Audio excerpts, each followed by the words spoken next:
یہ اللہ تعالیٰ کا ہم سب پر احسان ہے کہ اس نے ہمیں آج کے دن اپنے رسول صلی اللہ علیہ وسلم کی احادیث کو سیکھنے کا یہ موقع عطا کیا. یہ ایک بہت بڑی سعادت ہے. ہم سب جانتے ہیں کہ رسول اللہ صلی اللہ علیہ وسلم کا مقام ہماری نگاہوں میں کیا ہے، ہمارے دلوں میں کیا ہے. آج ہم عملی طور پر اس کا اظہار کریں گے کہ مجلس میں مکمل ادب، احترام اور یکسوئی کے ساتھ بیٹھیں گے. مجھے معلوم ہے کہ بچوں کی ماؤں کو بھی بہت شوق ہوتا ہے علم کی مجلس اٹینڈ کرنے کا، لیکن اگر بچے انہیں اجازت نہ دیں تو وہ تھوڑی دیر باہر چلے جائیں تاکہ باقی مجلس صحیح طور پر علم حاصل کر سکے. آگے تو بالکل کوئی بھی نہ بیٹھے، بچوں کو لے کر پچھلی سیٹ پر چلے جائیں. اگر بچے روئیں تو فوراً باہر نکل جائیں. یہ میری آپ سے عاجزانہ گزارش ہے، کیونکہ اگر بیچ میں شور ہوگا اور میں کوئی چیز بتا رہی ہوں اور وہ مکس ہو گئی اور اس نے غلط سمجھ لی تو آپ پر ذمہ داری آئے گی. اس لیے پلیز پیچھے چلے جائیں تاکہ فوراً نکل سکے. اور اگر بچہ رہے تو کھڑے ہو کر آپ بہلانا شروع کر دیں، سنتے جائیں اور آپ گھومتے پھرتے رہیں پیچھے. کافی جگہ ہے ماشاءاللہ. درود شریف پڑھیے لیکن دل میں، اونچی آواز سے نہیں، کیونکہ ادب اور احترام کا تقاضا ہے کہ پوری یکسوئی کے ساتھ دل کے اندر. نحمده ونصلي على رسوله الكريم، اما بعد، فاعوذ باللہ من الشیطان الرجیم، بسم اللہ الرحمن الرحیم. رب اشرح لي صدری ويسر لي امری واحلل عقدۃ من لسانی یفقهوا قولی.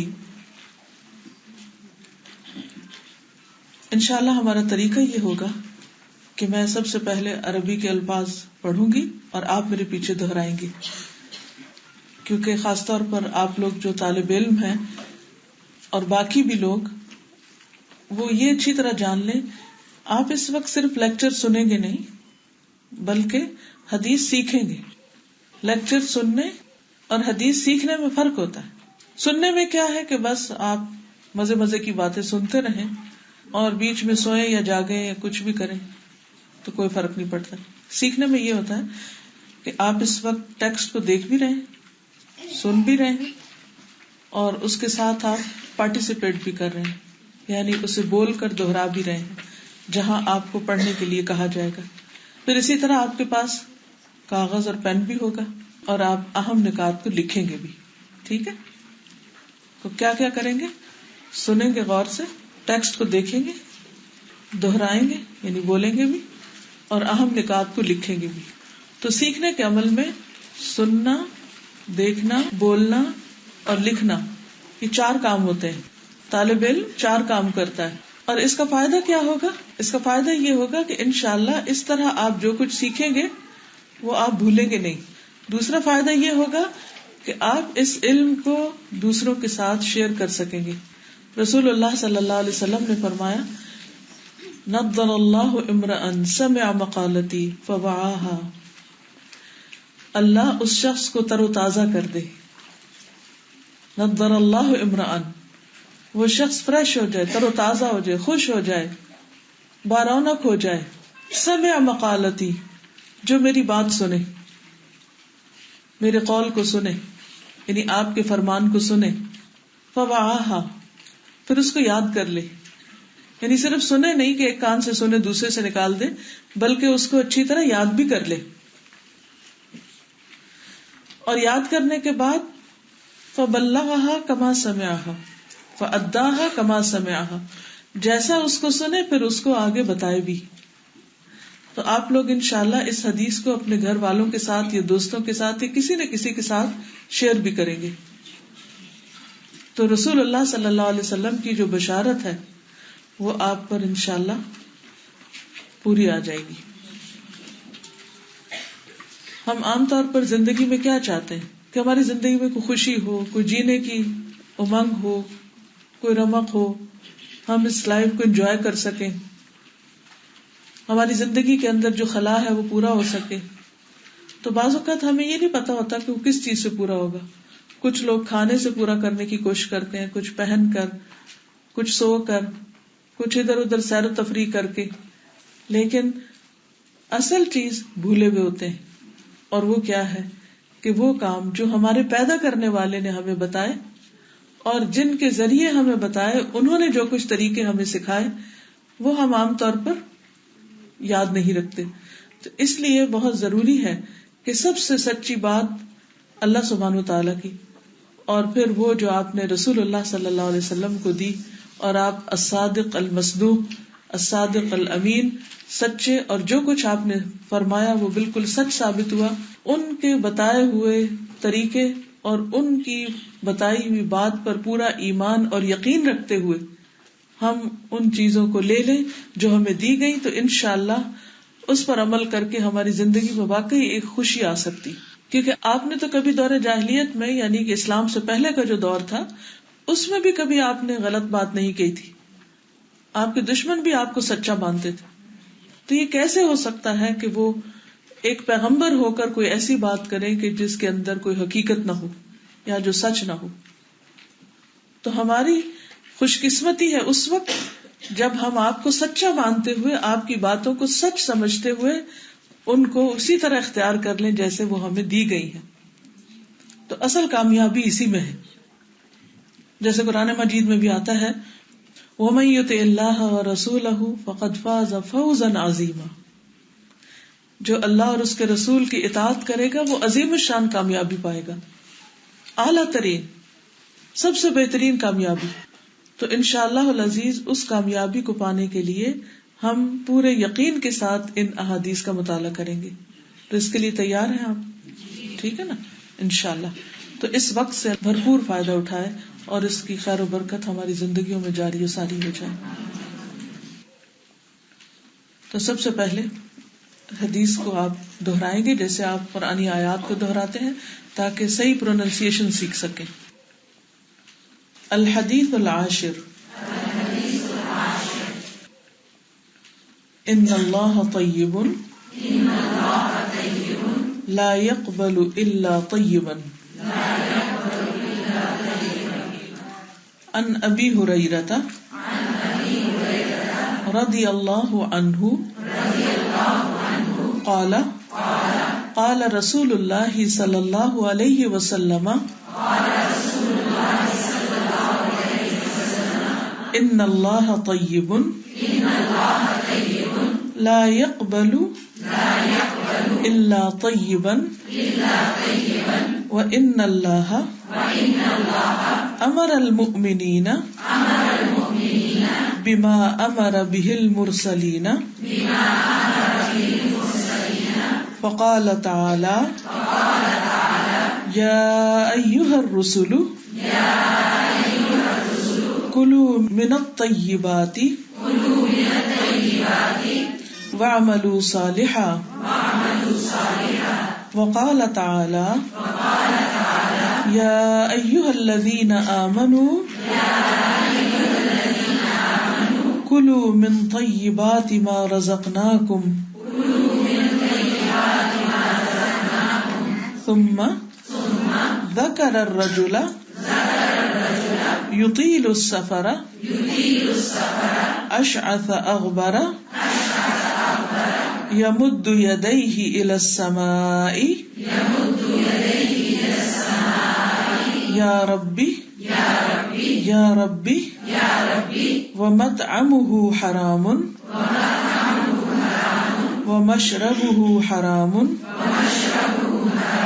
وملبسہ حرام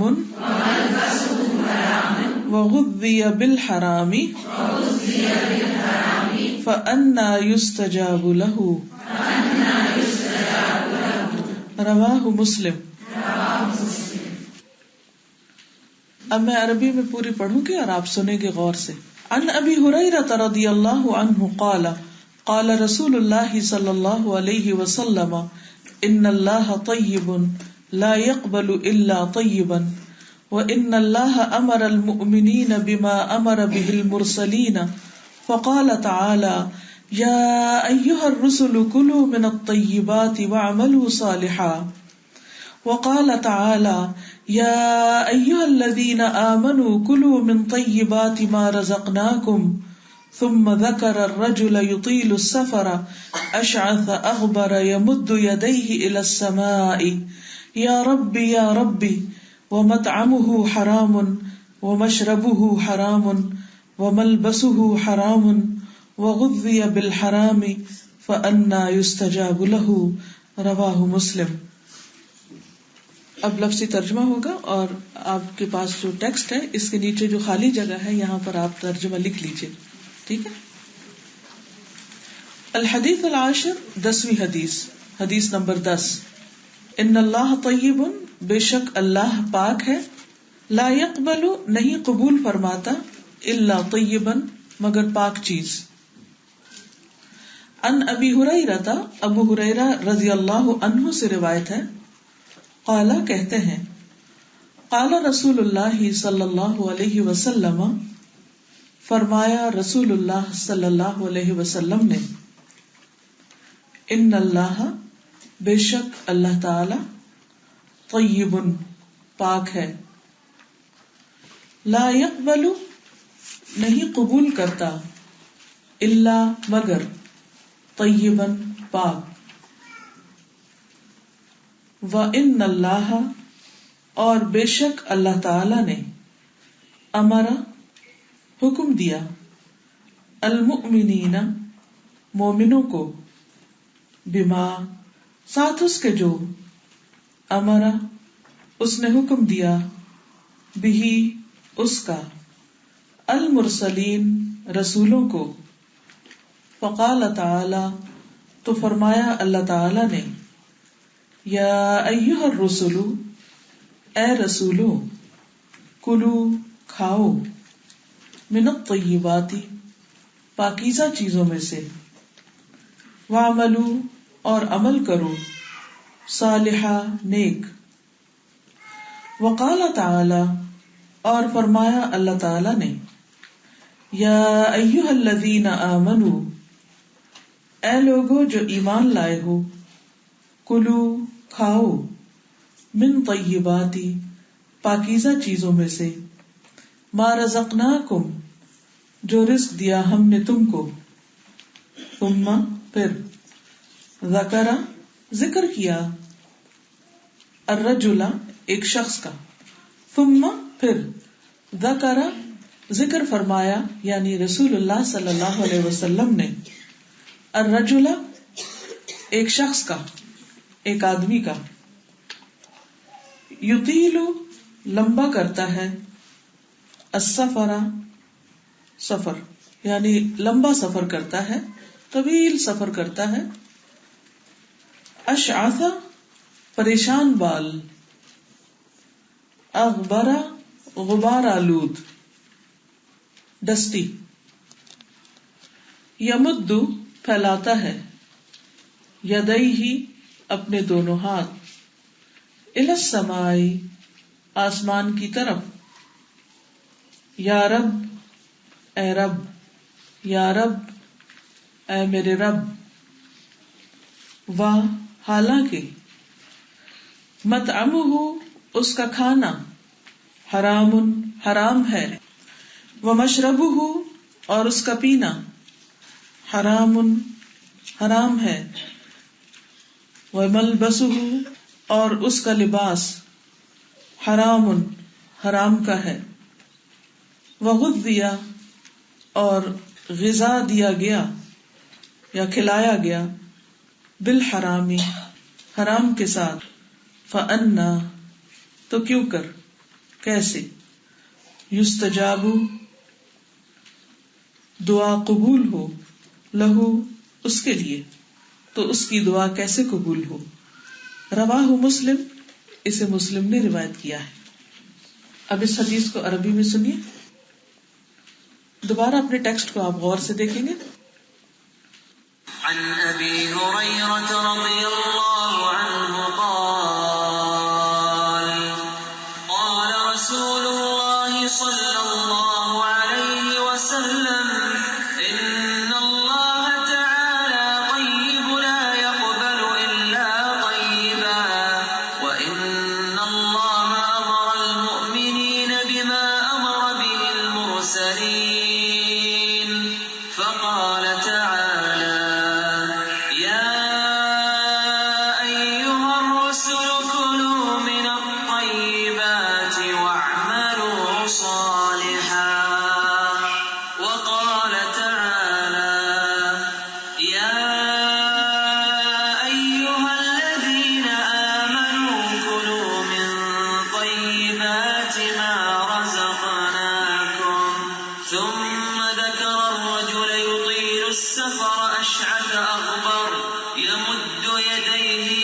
السماء يا رب يا رب ومطعمه حرام ومشربه حرام وملبسه حرام وغذي بالحرام فأنى يستجاب له. ابو ہریرہ رضی اللہ عنہ سے روایت ہے کہ رسول اللہ صلی اللہ علیہ وسلم نے فرمایا، اے لوگو، اللہ پاک ہے اور پاک ہی قبول کرتا ہے، اور اللہ نے مومنوں کو بھی وہی حکم دیا ہے جو اس نے رسولوں کو دیا ہے. اللہ تعالیٰ نے فرمایا، اے رسولو، تم پاک چیزیں کھاؤ اور نیک عمل کرو، میں تمہارے عملوں کو جاننے والا ہوں. اور فرمایا، اے ایمان والو، ہم نے جو تم کو پاک رزق دیا ہے اس میں سے کھاؤ. پھر ایسے آدمی کا ذکر فرمایا جو لمبا سفر کرتا ہے، پریشان بال، گرد آلود جسم، اپنے ہاتھوں کو آسمان کی طرف دراز کر کے لمبا کر کے کہتا ہے، اے میرے رب، اے میرے رب، حالانکہ اس کا کھانا حرام اور اس کا پہننا حرام اور اس کا لباس حرام اور اس کی غذا حرام، تو اس کی دعا کیسے قبول ہو سکتی ہے؟ اتنا سمجھنے میں کوئی مشکل تو نہیں ہوئی؟ واضح ہے. ترجمہ لکھنے میں کوئی مشکل تو نہیں ہوئی؟ اب انشاءاللہ ہم اس حدیث کی مزید وضاحت کریں گے. انشاءاللہ گھر جا کر آپ اس کو دہرائیں گے. کم از کم کتنی دفعہ خود ہی بتا دیجیے. 3 دفعہ؟ 7؟ ماشاءاللہ 7. بس اتنی دفعہ کم از کم کہ جس سے آپ کو یہ عربی صحیح طور پر پڑھنی آ جائے. یہ جو ابھی میں نے آپ کو عربی میں آخر میں سنایا نا، یہ جو سعد الغامدی کی آواز میں پڑھی ہوئی حدیث کرائم کی شکل میں، یہ ویب سائٹ پر آڈیوز ڈلے ہوئے ہیں، تو آپ دوبارہ اس سے بھی سن سکتے ہیں تاکہ آپ کو آسانی ہو. farhathashmi.com پہ میرا خیال ہے، دوسری ویب سائٹ پہ بھی ہونا چاہیے. تو اس سے یہ ہوگا کہ جتنی دفعہ آپ سنیں گے، جیسے بچوں کو نرسری رائمز میں جلدی یاد ہو جاتی ہے نا چیز، تو اس لیے اس انداز میں اگر آپ بار بار سنیں گے تو آپ کو جلدی یاد ہو جائے گی. اب یہ آپ نیچے دیکھ رہے ہیں نا کہ خالی جگہ تھی نوٹس کے لیے آپ کے.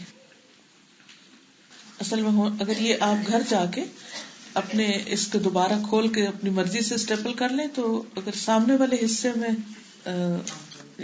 بیک پہ لکھنے کی بجائے سامنے والے حصے میں آ جائے تفسیر جو ہے اس کی، آپ کی جو شرح آپ لکھیں گے، تو آئندہ کے لیے آپ کو آسانی ہو جائے گی. ٹھیک، چلیے بسم اللہ الرحمن الرحیم. اس حدیث کو روایت کرنے والے ابو ہریرہ ہیں، مشہور صحابی ہیں جنہوں نے سب سے زیادہ احادیث نبی صلی اللہ علیہ وسلم سے روایت کی ہیں. وہ کہتے ہیں کہ رسول اللہ صلی اللہ علیہ وسلم نے فرمایا، ان اللہ طیب، بے شک اللہ پاک ہے. ہم عام طور پہ بھی کہتے ہیں نا اللہ پاک نے فرمایا، ہماری زبان میں تو یہ لفظ بہت ہوتا ہے اللہ تعالیٰ کے لیے، اللہ پاک. تو عربی میں پاک کے لیے لفظ استعمال ہوتا ہے طیب. اور ہم جو بچوں کو سکھاتے ہیں نا، پہلا کلمہ اب طیب میں نے، یہ تو آپ کو پہلے سے ہی آتا ہے طیب کا لفظ. ٹھیک ہے. ان اللہ طیب، بے شک اللہ تعالی پاک ہے، یعنی ہر طرح کے نقص اور عیب سے پاک، ہر کمی سے پاک، ہر عیب سے، ہر خرابی سے، اور کسی بھی قسم کی کوئی خبیث چیز، کوئی غلیظ چیز اللہ سبحانہ وتعالی کے پاس بھی نہیں پھٹکتی کسی بھی طرح. پاک ہی پاک ہے وہ. تو ان اللہ طیب، بے شک اللہ پاک ہے، اس کو کوئی عیب اور نقص لاحق نہیں ہوتا.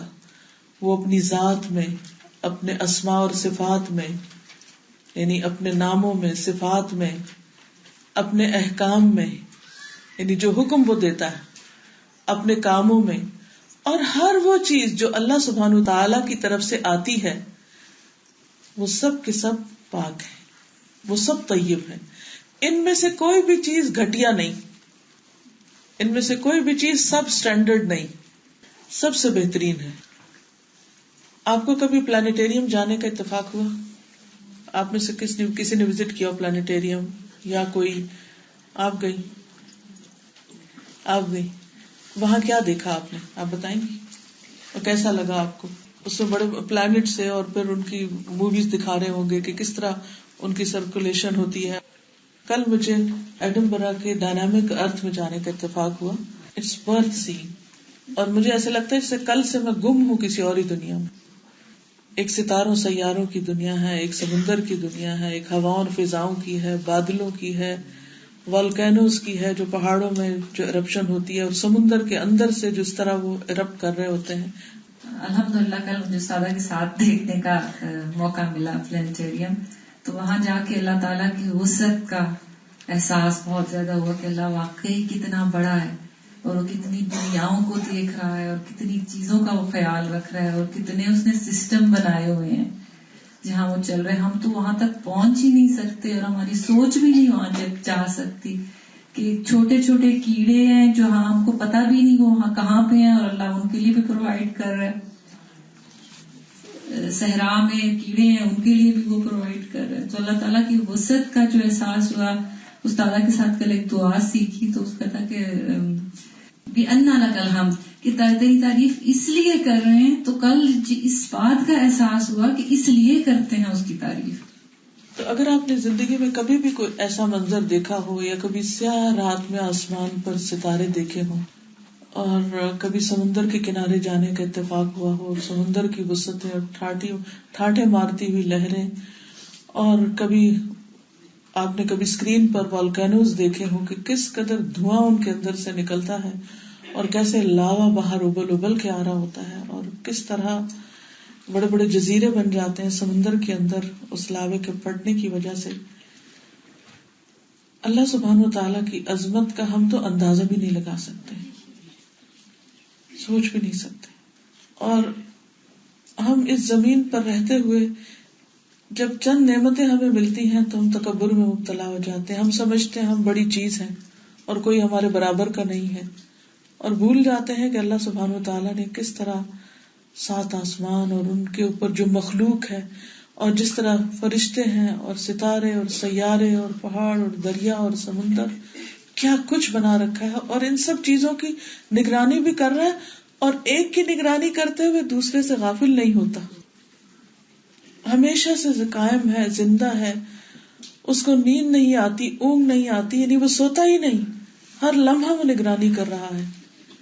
تو وہ جو کچھ کر رہا ہے وہ نہایت عمدہ ہے, بہت ہی بہترین اعلیٰ کوالٹی کا ہے.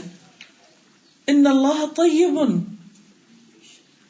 اور پھر اس کی طرف سے جو حکم آتا ہے, جو اس کا کلام ہے قرآن مجید, اس کو بھی ہم کیا کہتے ہیں؟ قرآن پاک. یعنی اس کی ہر آیت پاک ہے, عمدہ ہے, بہترین ہے. اس میں کسی قسم کی کوئی ایسی چیز نہیں کہ جس کو ہم قبول نہ کریں.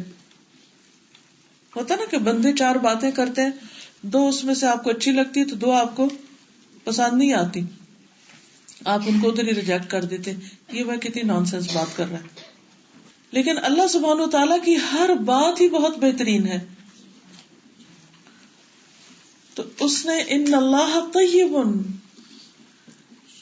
ان اللہ طیب لا يقبل الا طیبا, اس لیے وہ صرف طیب کو قبول کرتا ہے, وہ صرف پاک کو قبول کرتا ہے, ناپاک کو نہیں کرتا, گھٹیا کو نہیں کرتا, سب سٹینڈرڈ کو نہیں کرتا, کیونکہ اس کا اپنا سٹینڈرڈ بہت ہائی ہے. اس لیے بہنوں, اللہ کے ساتھ جو معاملہ ہے وہ معمولی نہیں ہے کہ ہم اپنے وقت کا بس جو بھی وقت جیسا تیسا بھی ہو وہ اس کو دے دیں.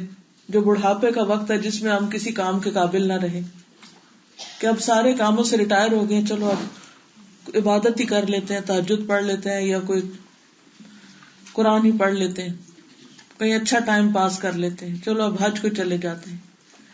یا اپنے دن کا وہ وقت جو سارے کاموں سے تھک تھکا کے جو بچے تو کہیں چلو اب قرآن کا سبق یاد کر لیتے ہیں, اور سوتے جاگتے میں اس کے لیے تھوڑا سا وقت نکال لیا, مال میں سے گھٹیا حصہ نکال دیا, جو خود کام کی نہیں چیزیں وہ چلو صدقہ کر دیتے ہیں. اسی طرح باقی بھی جب جس طرح دل چاہتا ہے اللہ کے بارے میں باتیں کرنا شروع کر دیتے ہیں. ہم اپنے گھروں کو دیکھیں, ہم اپنے عبادت گاہوں کو دیکھیں, اپنے گھر کا ایک ایک کونا صاف کرتے ہیں, بہترین کرتے ہیں, لیکن عبادت گاہوں کی کوالٹی اور سٹینڈرڈ کیا ہے. باقی ہر کام میں ہم کتنا صاف ستھرا پریزنٹیشن ہوتی ہے ہماری، لیکن نماز میں ہماری پریزنٹیشن کیا ہوتی ہے، وضو کی کوالٹی کیا ہے، جو نماز میں لباس پہنتے ہیں اس کی کوالٹی کیا ہے، حتیٰ کہ جو دینی کتابیں چھاپنے کے لیے کاغذ استعمال کرتے ہیں اس کی کوالٹی کیا ہے، یعنی قرآن مجید چھاپنا ہو یا حدیث کی کتاب چھاپنی ہو یا اس کی پریزنٹیشن ہو، تو اس وقت ہمارے سارے سٹینڈرڈ جو ہیں وہ ختم ہو جاتے ہیں. تو اللہ سبحانہ وتعالیٰ کے لیے جب ہمیں کوئی کام کرنا ہے تو یاد رکھے وہ صرف کرنا ہی کافی نہیں کہ بس کر لیا ہے، اس کو ہمیں اعلیٰ ترین کوالٹی کے ساتھ کرنا ہے، اور نبی صلی اللہ علیہ وسلم کی طرف سے آئی ہوئی ہر بات اس کو بہت محبت کے ساتھ لینا ہے اور پھر اس پر عمل بھی کرنا ہے اور اس کو سیکھنا بھی ہے. تو ان اللہ طیب لا يقبل الا طیبا، اللہ تعالیٰ قبول نہیں کرتا کس کو؟ عمل کو، قول کو، صدقہ کو جو گھٹیا ہوتا ہے یا مردود ہوتا ہے یا خبیث ہوتا ہے، کیونکہ وہ اللہ تعالیٰ کے سٹینڈرڈ کے مطابق نہیں. اب دیکھیے جب آپ بندوں کے ساتھ بھی معاملہ کر رہے ہوتے ہیں تو کس درجے کا کرتے ہیں، کس کے ساتھ کیسا معاملہ کرتے ہیں؟ جو آپ سے عمر میں بڑا ہو، جو آپ سے درجے میں بڑا ہو، جو رتبے میں بڑا ہو، جس سے آپ محبت کرتے ہو، جس کو آپ اعلیٰ مقام پہ رکھتے ہو، اس کے ساتھ آپ کا معاملہ کیسا ہوتا ہے؟ اس کی طرح نہیں جو آپ کی نگاہوں میں گرا ہوا ہوتا ہے. وَلِلَّهِ الْمَثَلُ الْأَعْلَى، بندوں سے تو اللہ کو مثال دی نہیں جا سکتی، لیکن سمجھنے کے لیے صرف تھوڑا سا احساس کریں کہ اللہ سبحانہ وتعالی جو اتنا اعلیٰ اور بلند ہے اور عظیم ہے اور قدوس ہے اور عزیز ہے، اس کے ساتھ ہمارا معاملہ کیسا ہے، اس کو ہم کیا دیں گے، اس کو کیا دینا چاہیے، کیسی عبادت، کیسی دعا، کیسے سجدے، کیسے رکوع، کیسی قرآن کی تلاوت، کیسا ذکر، اور اس کے نام پر جب کوئی کام کرے تو کیسا کام، کس درجے اور کس کوالٹی کا. تو ان اللہ طیب لا يقبل الا طیبا، اللہ طیب ہی قبول کرتا ہے. سورۃ فاطر میں اللہ تعالیٰ فرماتے ہیں الیہ یصعد الکلم الطیب، اس کی طرف ہر پاکیزہ بات چڑھتی ہے، والعمل الصالح یرفعہ، اور نیک عمل اس کو بلند کرتا ہے. یعنی اللہ تعالیٰ پاکیزہ باتیں قبول فرماتے ہیں اور جو نیک عمل ہوتا ہے اس کی وجہ سے وہ کلمات اوپر جاتے ہیں. یعنی خالی باتوں کا فائدہ نہیں جب تک عمل نیک نہ ہو. مسند احمد کی ایک حدیث ہے، رسول اللہ صلی اللہ علیہ وسلم نے فرمایا جو مسلمان بھی پاک کمائی سے کوئی بھی چیز جو صدقہ کرتا ہے، یعنی اللہ کے نام پر دیتا ہے، اور آسمان کی طرف پاک ہی چڑھتا ہے، وہ صدقہ گویا کہ رحمان عز و جل کی ہتھیلی پر رکھا جاتا ہے، پھر وہ اس کو بڑھاتا اور پھیلاتا ہے. جس طرح تم میں سے کوئی شخص اپنے گھوڑے یا اونٹ کے بچے کی پرورش اور نشو نما کرتا ہے، یعنی اس کو زیادہ کرتا ہے، اسی طرح اللہ تعالیٰ اس کی نشو نما کرتا ہے یہاں تک کہ وہ ایک کھجور ایک بڑے پہاڑ کی طرح ہو جاتی ہے. اس طرح اللہ تعالیٰ اس کو اپنے بڑھاتا ہے. پھر اب تھوڑی دیر کے لیے غور کریں کہ ہم جو اللہ سبحانہ تعالیٰ کو دیتے ہیں اس کے نام پر دیتے ہیں، کوئی بھی صدقہ خیرات جو کسی غریب کو دیں یا فی سبیل اللہ دیں یا اللہ کے دین کے راستے میں خرچ کریں، وہ کہاں جاتا ہے، وہ کس کے پاس جاتا ہے؟ سوچئے کیسا دیں گے، کیا دیں گے، کس کوالٹی کا دیں گے. جس بندے سے حیا آتی ہے نا ہمیں، تو اس کو ہمیں کوئی سب سٹینڈرڈ چیز دیتے ہوئے شرم آتی ہے کہ وہ کیا کہے گا، کیا دیا اس نے. ہوتا نا ایسے، دیتے ہوئے 10 بار سوچتے ہیں، اور جس سے تھوڑا ڈرتے ہوں اس سے اور بھی زیادہ. لیکن جس کی ہمیں کوئی قدر نہ ہو، کوئی پرواہ نہ ہو، کچھ نہ ہو، تو پھر ہم کیا کرتے ہیں؟ اچھا کچھ بھی دے دیتے ہیں، اس کی عمدگی اور اس کی خوبصورتی کا خیال نہیں رکھتے. آپ دیکھیں کہ بندوں کو جب ہم دیتے ہیں، جیسے کسی کی شادی پہ آپ کوئی تحفہ دے رہے ہیں، کسی اور خوشی کے موقع پر تحفہ دے رہے ہیں، تو آپ کس طرح پیش کرتے ہیں اس کو؟ خوبصورت پیکنگ کے ساتھ، تاکہ وہ دیکھنے میں اچھا لگے، چاہے اندر کوئی خاص چیز نہ بھی ہو لیکن وہ دیکھنے میں اچھا لگے. کیونکہ آپ اپنے محبوب ترین ہستی کو دے رہے ہیں. لیکن جب ہم اللہ کے راستے میں دے رہے ہوتے ہیں, چاہے 1 پاؤنڈ ہی دے رہے ہیں, صرف 1, یا کسی کو کھانا ہی کھلا رہے ہیں, یا کسی کو کپڑا ہی دے رہے ہوں, یا کسی کو کچھ بھی دے رہے ہوں, تو ہم کس طرح دیں گے, کس عمدگی کے ساتھ, کس خوشی کے ساتھ, کس طریقے سے. اسی لیے اللہ تعالیٰ فرماتے ہیں لن تنالوا البر حتى تنفقوا مما تحبون, تم نیکی کو پہنچ ہی نہیں سکتے یہاں تک کہ وہ خرچ نہ کرو جس سے تم محبت کرتے ہو, جو تم نے اپنی ذات کے لیے بچا کے رکھا ہوا نا, کہ یہ تو میں خود پہنوں گی, یہ تو میں خود استعمال کروں گی, یہ تو میرے بچوں کے لیے ہے, یہ تو میرے فلاں پیارے کے لیے ہے. تو جب اللہ سے اجر و ثواب کے لیے دینا ہو تو اس میں سے بھی کبھی کچھ خرچ کرو جو خاص تمہیں اپنے ذات کے لیے پسند ہے. کیونکہ ہمارا یہ دعویٰ ہے نا کہ ہم اللہ سبحانہ و تعالیٰ کی محبت کو اپنی محبت سے اوپر رکھتے ہیں, اپنی ذات کی محبت سے بھی زیادہ رکھتے ہیں اللہ کی محبت. اب جیسے مثلاً آپ نے کورس ہی شروع کیا, یہ کس چیز کا کورس ہے, کیا ڈگری ہے, کیا کرنے جا رہے ہیں, اللہ کا کلام پڑھنے جا رہے ہیں, قرآن مجید. تو اس کو پڑھتے وقت ہمارے دل کا حال کیا ہونا چاہیے, ہماری خوشی کا عالم کیا ہونا چاہیے, ہمارے شوق کا عالم کیا ہونا چاہیے. کیا ہمیں اس کو برڈن لینا چاہیے کہ ایک برڈن ہے, ایک پریشانی بنا لینی چاہیے؟ نہیں, خوشی سے, محبت سے, اپنے دن کا بیسٹ ٹائم, بیسٹ کوالٹی, بہترین طریقے سے. ٹھیک ہے ہمارے اندر انسانی کمزوریاں, اگر ہمارا حافظہ کمزور ہے یا اور کوئی مسئلہ ہے, ہمیں اس طریقے پر نہیں یاد ہو رہا یا ہم نہیں کر پا رہے, تو بھی ہمیں کیا کرنا ہے, ہمیں اپنے منہ سے کوئی برے لفظ نہیں نکالنے, پاکیزہ کلمات نکالنے. اللہ تیرا شکر ہے کہ تو نے مجھے توفیق دی ہے, تو میرا حافظہ بھی اچھا کر دے, تو میری صحت بھی اچھی کر دے, تاکہ میں تیری کتاب کا حق ادا کر سکوں. لیکن یہ نہیں کہنا اللہ پھر وہ آ گیا ٹیوزڈے, پھر جانا ہے, آج کیا مشکل ہے, پھر ہوم ورک مل جائے گا اور اس سے میرے گھر کی صفائی رہ جائے گی اور میرے ڈیکوریشن پیس کی ڈسٹنگ رہ جائے گی, جو ویسے ہی رہ جانے ہیں یہاں. اور جس کتاب نے قبر میں روشنی کرنی ہے اس کے لیے ہم اس کو بوجھ سمجھ گئے. یہ ناشکری ہے, کمپلینٹس نہیں, شکر. اللہ تیرا شکر ہے تو نے مجھے چنا کہ میں تیری کتاب پڑھوں. اس مانچسٹر میں ہزاروں لوگ رہتے ہیں, ہزاروں مسلمان ہیں, اور اس میں سے تو نے مجھے توفیق دی کہ میں اپنا وقت اس کتاب کے لیے نکالوں اور تیرے ساتھ ڈائریکٹ بات کر سکوں. یہ آپ کے وقت کی قربانی ہے, اور یہ وقت جو اس کتاب کے ساتھ آپ لگائیں گے یہ آپ خالص اللہ کو دے رہے ہیں.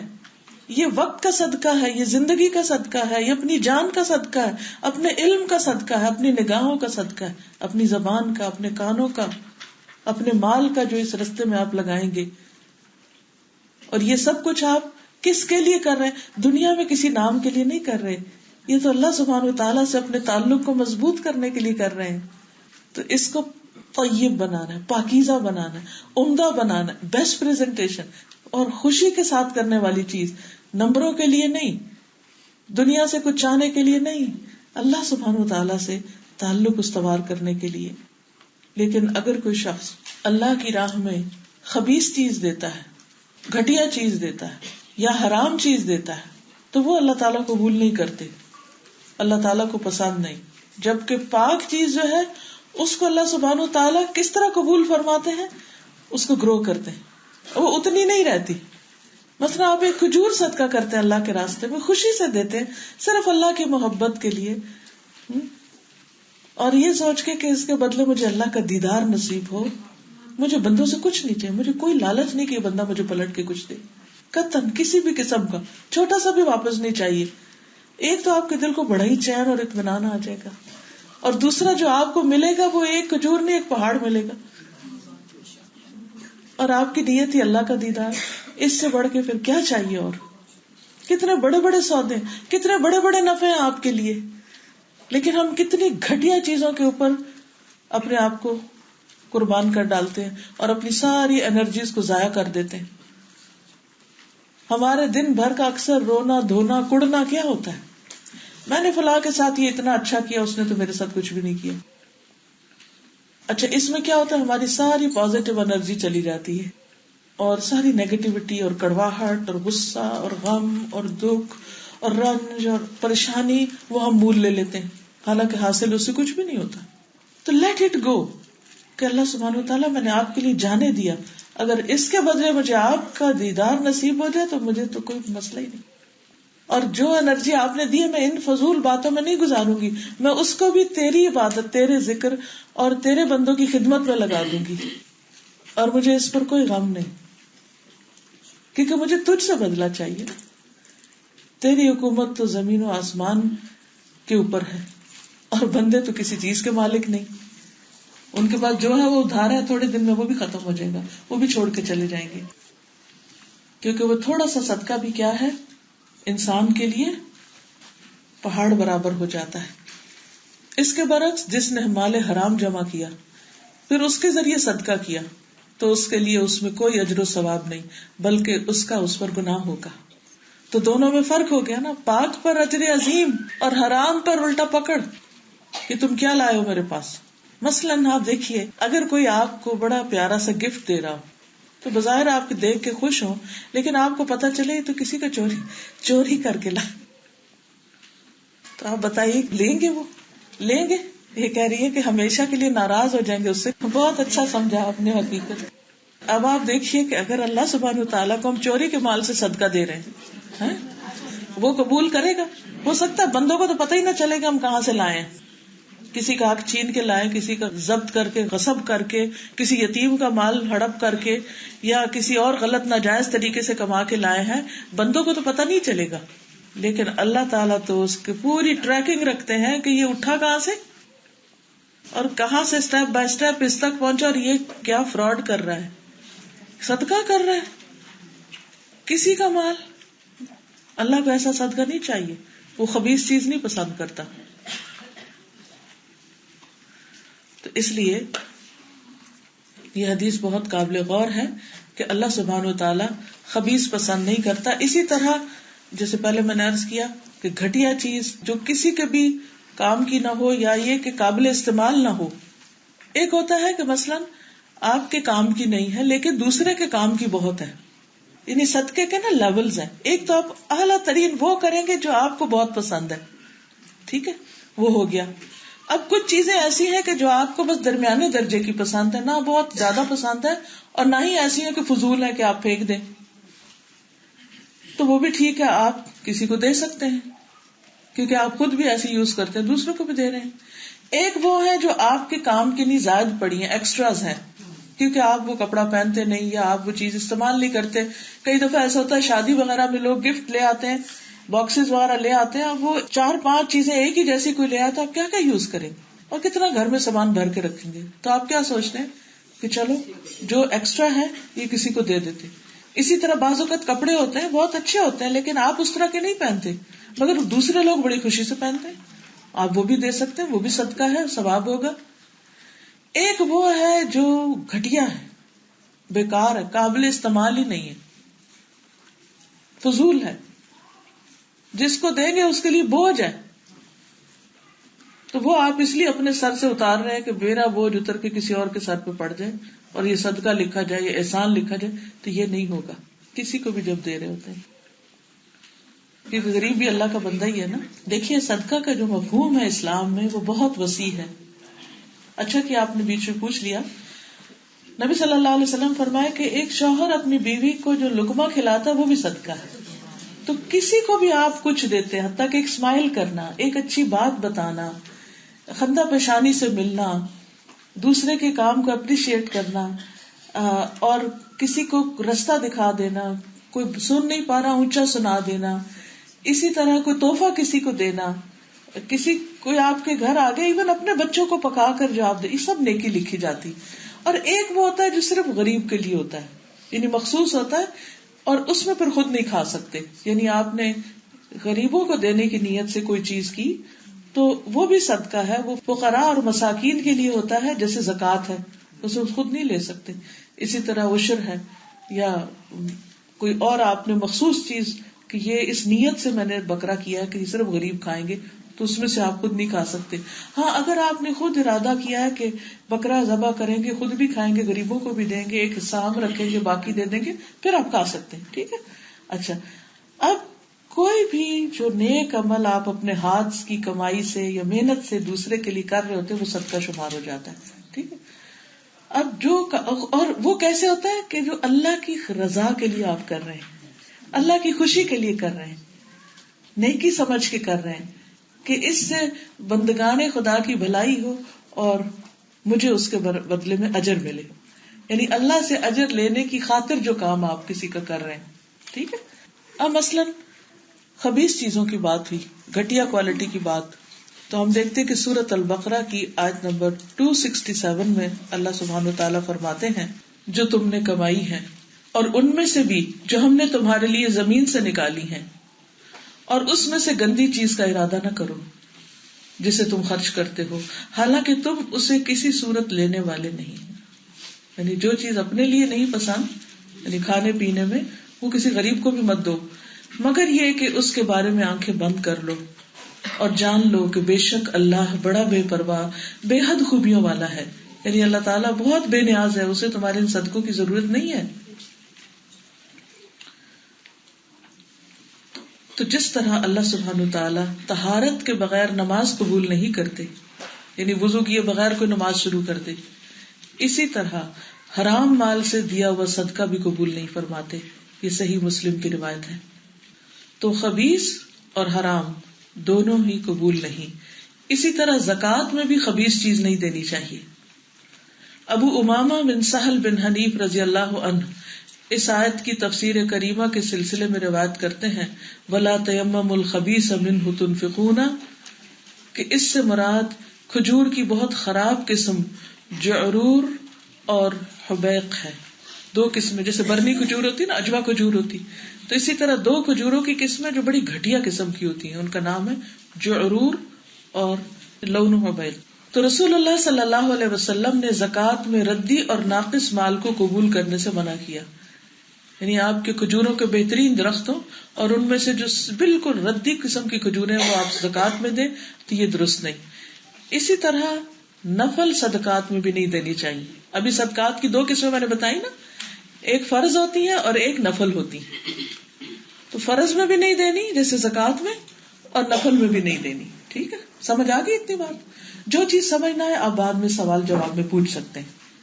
براء بن عازب کہتے ہیں کہ انہوں نے اس آیت مبارکہ کی تفسیر کرتے ہوئے فرمایا وَمِمَّا أَخْرَجْنَا لَكُم مِّنَ الْأَرْضِ وَلَا تَيَمَّمُوا الْخَبِيثَ مِنْهُ تُنْفِقُونَ، کہ یہ آیت انصار کے بارے میں نازل ہوئی تھی.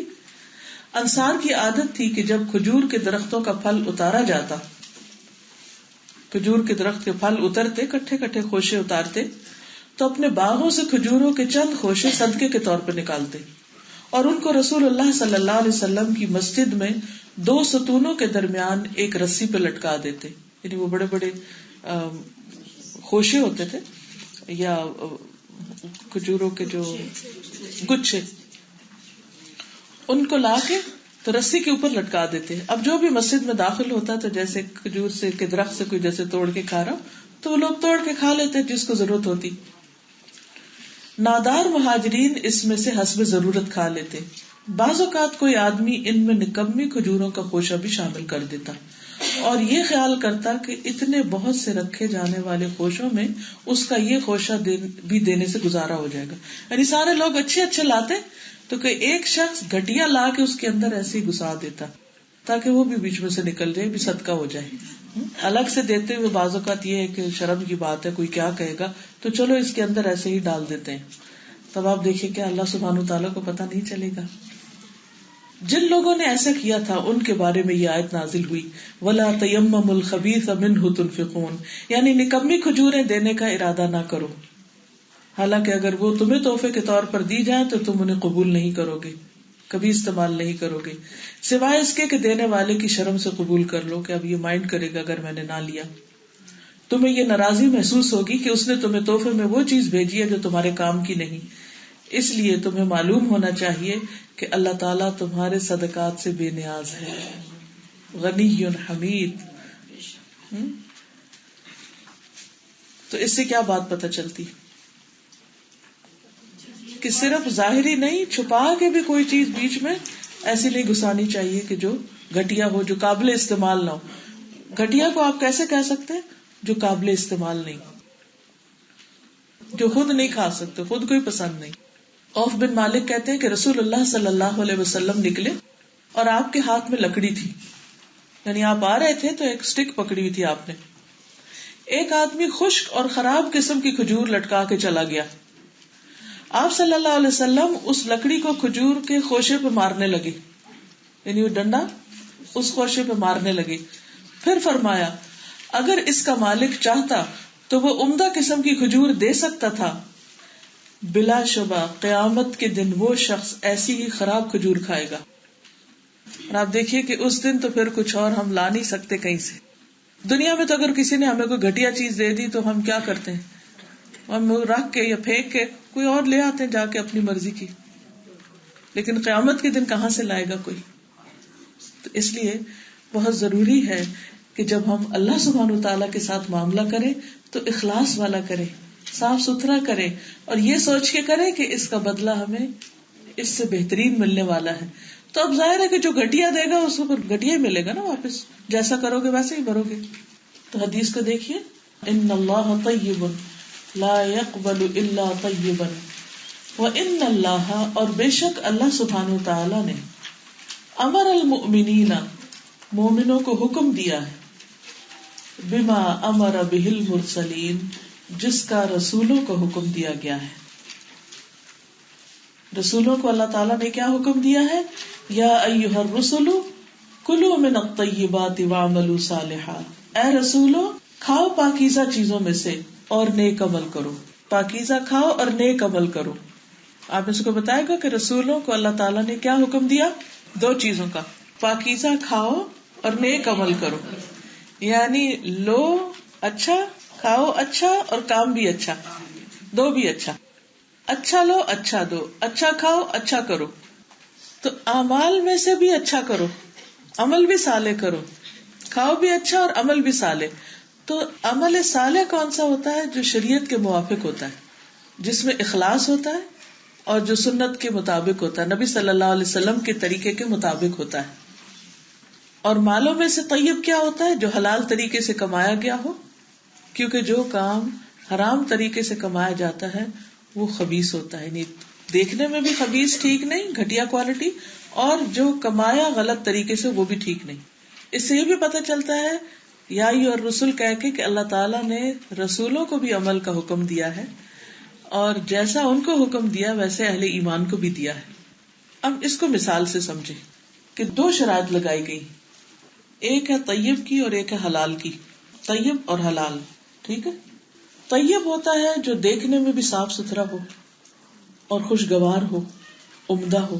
اور حلال وہ ہوتا ہے کہ جو دیکھنے میں تو اچھا ہو ہی، لیکن اس کا ذریعہ آمدنی بھی حلال ہو، یعنی اس کا سورس بھی.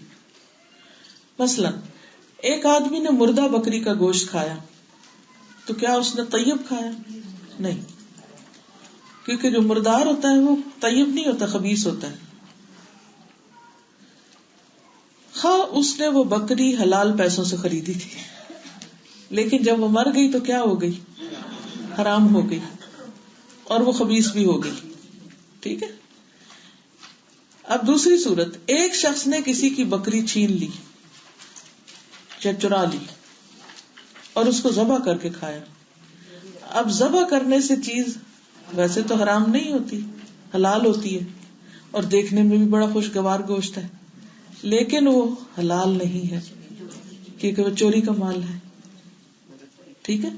تو سورس دو چیزیں ہو گئی، ظاہری صورت اور اس کا سورس باطنی. سورس دونوں ٹھیک ہونے چاہیے کہ آپ کا سورس آف انکم بھی حلال ہو، اور دوسرے جو چیز آپ کھا رہے ہیں یا کھلا رہے ہیں وہ صاف ستھری ہو، پاکیزہ ہو، خوشگوار ہو، عمدہ ہو، طیب ہو. واضح؟ یعنی ظاہری شکل ٹھیک ہو اور سورس بھی اس کا صحیح ہو. اسی کا رسولوں کو بھی حکم تھا اور اسی کا ہمیں بھی حکم ہے. اور ہوتا یہ ہے کہ جب انسان کچھ کھاتا ہے نا، اس کا اس کی صحت پر اور اس کی عبادت پر اثر پڑتا ہے. یعنی کھانے کا براہ راست انسان کی عبادت پر اثر پڑتا ہے. کیونکہ یہاں پر آپ دیکھیے نا کیا فرمایا جا رہا ہے، کلوا من الطیبات واعملوا صالحا. دونوں چیزوں کو ساتھ ساتھ ذکر کیا جا رہا ہے. رسول اللہ صلی اللہ علیہ وسلم نے فرمایا سب سے پہلے انسان کا پیٹ ہی بدبودار ہوتا ہے. یعنی کتنا بھی اچھا کھانا کھائے انسان، لیکن وہ پیٹ میں جا کے اس میں جب ایسڈز وغیرہ ملتے ہیں اور وہ ہضم کے فیزز میں سے گزرتا ہے تو پھر آہستہ آہستہ وہ بدبودار ہو جاتا ہے. بس جو استطاعت رکھتا ہو کہ پاکیزہ چیز کھائے، یعنی اس کو میسر ہے پاکیزہ، تو ایسا ہی کرے. کچھ لوگ تو ایسے نا لوگوں کا کوڑا چن کے کھاتے ہیں، یا ان کو قحط کی وجہ سے مردار کھانا پڑتا ہے، ان کے پاس کوئی دوسری آپشن ہی نہیں ہے. لیکن جن کے پاس آپشن ہے وہ کیا کریں؟ وہ پھر اللہ تعالیٰ کے اس حکم کا اہتمام کریں. رسول اللہ صلی اللہ علیہ وسلم نے فرمایا پیٹ سب سے برا برتن. پیٹ کو، معدے کو کس سے تعبیر کیا؟ برتن سے، یوٹینسل. پیٹ سب سے برا برتن ہے جو آدمی بھرتا ہے. وہ کیوں؟ اس لیے کہ جو باقی برتن ہوتے ہیں، مثلا گلاس میں اگر کوئی ایک چھوٹا سا تنکا بھی آئے گا تو ہمیں فوراً نظر آ جائے گا نا، تو ہم کیا کریں گے؟ اس کو خالی کر کے دھو لیں گے، وہ پانی پھینک دیں گے. لیکن یہ تو بند برتن ہے، سمجھ ہی نہیں آتی اندر کیا گیا اور کیا ہوا، اس کا نظر ہی کچھ نہیں آتا، تو اس لیے ہم عام طور پہ پرواہ نہیں کرتے. رسول اللہ صلی اللہ علیہ وسلم نے فرمایا مجھے تمہارے متعلق ان گمراہ کن خواہشات سے سب سے زیادہ اندیشہ ہے، فکر ہے، جن کا تعلق پیٹ اور شرمگاہ سے ہوتا ہے، اور اپنی مرضی پر چلنے کی گمراہی کا بھی اندیشہ ہے. یعنی تم اپنی خواہشات کو فالو کرو گے کہ یہ نہیں پرواہ کرو گے کہ حلال ہے کہ حرام ہے، جائز ہے ناجائز ہے، بس دل چاہ رہا ہے اس لیے کھا رہے ہیں، کھا لیا. رسول اللہ صلی اللہ علیہ وسلم نے فرمایا اگر تم میں 4 باتیں پائی جائیں تو تمہیں دنیا کے کسی فائدے سے محرومی کا کوئی افسوس نہیں ہونا چاہیے. یعنی اگر 4 کوالٹیز تمہارے اندر ہیں تو پھر فکر نہیں ہونی چاہیے. اور وہ 4 کیا ہے؟ نمبر 1 امانت کی حفاظت، نمبر 2 سچی بات، نمبر 3 حسن فطرت یعنی اچھی نیچر، اور نمبر 4 رزق کی پاک دامنی، پاکیزہ رزق. امانت کی حفاظت، بات کی سچائی، عمدہ فطرت اور رزق کی پاکیزگی. ام عبداللہ رضی اللہ عنہا نے، جو شداد بن اوس رضی اللہ عنہ کی بہن تھی، طویل دن اور سخت گرمی کی وجہ سے افطاری کے وقت نبی صلی اللہ علیہ وسلم کی طرف دودھ کا ایک پیالہ بھیجا. یعنی گرمی بھی تھی اور سخت پیاس کا وقت تھا، لیکن آپ نے اس کے قاصد کو واپس بھیج دیا. یعنی جو پیالہ لے کر آیا تھا اس کو واپس بھیج دیا اور فرمایا پوچھ کر آؤ یہ دودھ کہاں سے آیا ہے. حالانکہ طویل دن تھا اور سخت گرمی تھی اور افطار کا وقت تھا. اس نے جواب دیا یہ میری اپنی بکری کا دودھ ہے. آپ صلی اللہ علیہ وسلم نے قاصد کو دوبارہ واپس کر دیا اور فرمایا کہ یہ پوچھ کر آؤ کہ یہ بکری کہاں سے لی ہے، یہ بکری کہاں سے لی ہے. اس نے کہا میں نے اپنے مال کے عوض خریدی، یعنی خود اپنے پیسوں سے خریدی. تو آپ نے وہ دودھ پی لیا. دوسرے دن ام عبداللہ رضی اللہ عنہا خود نبی صلی اللہ علیہ وسلم کے پاس تشریف لائیں اور کہا کہ اے اللہ کے رسول صلی اللہ علیہ وسلم، میں نے طویل دن اور سخت گرمی کی وجہ سے آپ کا خیال کرتے ہوئے کل دودھ کا پیالہ بھیجا تھا آپ کی خدمت میں، لیکن آپ نے تحقیق کرنے کے لیے میری طرف قاصد کو واپس بھیجا، ایسا کیوں کیا؟ یعنی آپ نے ایک دفعہ سوال کیا پھر دوبارہ سوال کیا، ایسا کیوں کیا؟ تو رسول اللہ صلی اللہ علیہ وسلم نے فرمایا مجھ سے پہلے رسولوں کو یہی حکم دیا گیا تھا کہ وہ طیب یعنی حلال چیزیں کھائیں اور صرف نیک عمل کریں. تو پاک رزق کھانا جو ہے یہ سب سے پہلا نیک عمل ہے، کیونکہ اس پر باقی نیک اعمال کی قبولیت کا انحصار ہے. کیونکہ اوپر آپ دیکھیں نا حدیث میں ہے کہ اگر اس کا کھانا بھی حرام، اس کا پینا حرام، اس کا لباس حرام، تو اس کی دعا کہاں سے قبول ہوگی. اس لیے بہت ضروری ہے کہ چاہے تھوڑا ملے لیکن حلال سے ہو، اور ہمیں اس کا اہتمام کرنا ہے. ایک انصاری جوان سے روایت ہے کہ ہم رسول اللہ صلی اللہ علیہ وسلم کے ساتھ ایک جنازے میں گئے. جب آپ واپس ہوئے تو آپ کو ایک عورت کی طرف سے ایک دعوت ملی کھانے کی. آپ صلی اللہ علیہ وسلم اس کے ہاں تشریف لے گئے، کھانا پیش کیا گیا تو آپ نے اپنا ہاتھ بڑھایا، پھر لوگوں نے بھی اپنا ہاتھ بڑھایا کھانے کے لیے. یعنی بکری ذبح کی ہوئی تھی اور آپ کھانے کے لیے آگے ہاتھ کرنے لگے. ہمارے بڑوں نے دیکھا کہ آپ صلی اللہ علیہ وسلم ایک ہی لقمہ اپنے منہ میں گھمائے جا رہے ہیں، یعنی کھا نہیں رہے، نگل نہیں رہے، اندر نہیں کر رہے. آپ نے فرمایا میں محسوس کرتا ہوں کہ یہ گوشت ایسی بکری کا ہے جس کو اس کے مالک کی اجازت کے بغیر ذبح کیا گیا ہے، کیونکہ آپ کو تو اللہ سبحانہ تعالیٰ کی طرف سے وحی کے ذریعے بھی بہت کچھ پتا چل جاتا تھا. پھر اس عورت کو بلوایا گیا تو اس نے پیغام بھجوایا، اے اللہ کے رسول صلی اللہ علیہ وسلم، میں نے بقیع کی طرف آدمی بھیجا تھا، یعنی جہاں سے بکریاں ملتی، کہ میرے لیے بکری خرید لائے، مگر نہیں ملی. بعضوں کو تو ہوتا نا گوشت نہیں ملتا. پھر میں نے اپنے ہمسائے کی طرف بھیجا جس نے ایک بکری خریدی تھی کہ وہی مجھے دے دے، تو وہ بھی نہیں ملا. تو میں نے اس آدمی کی بیوی کو کہلوا بھیجا کہ وہ مجھے بھیج دے. اب بکری کا مالک تو شوہر تھا، تو شوہر گھر پہ ہی نہیں تھا، تو بیوی نے کہا اچھا لے جاؤ.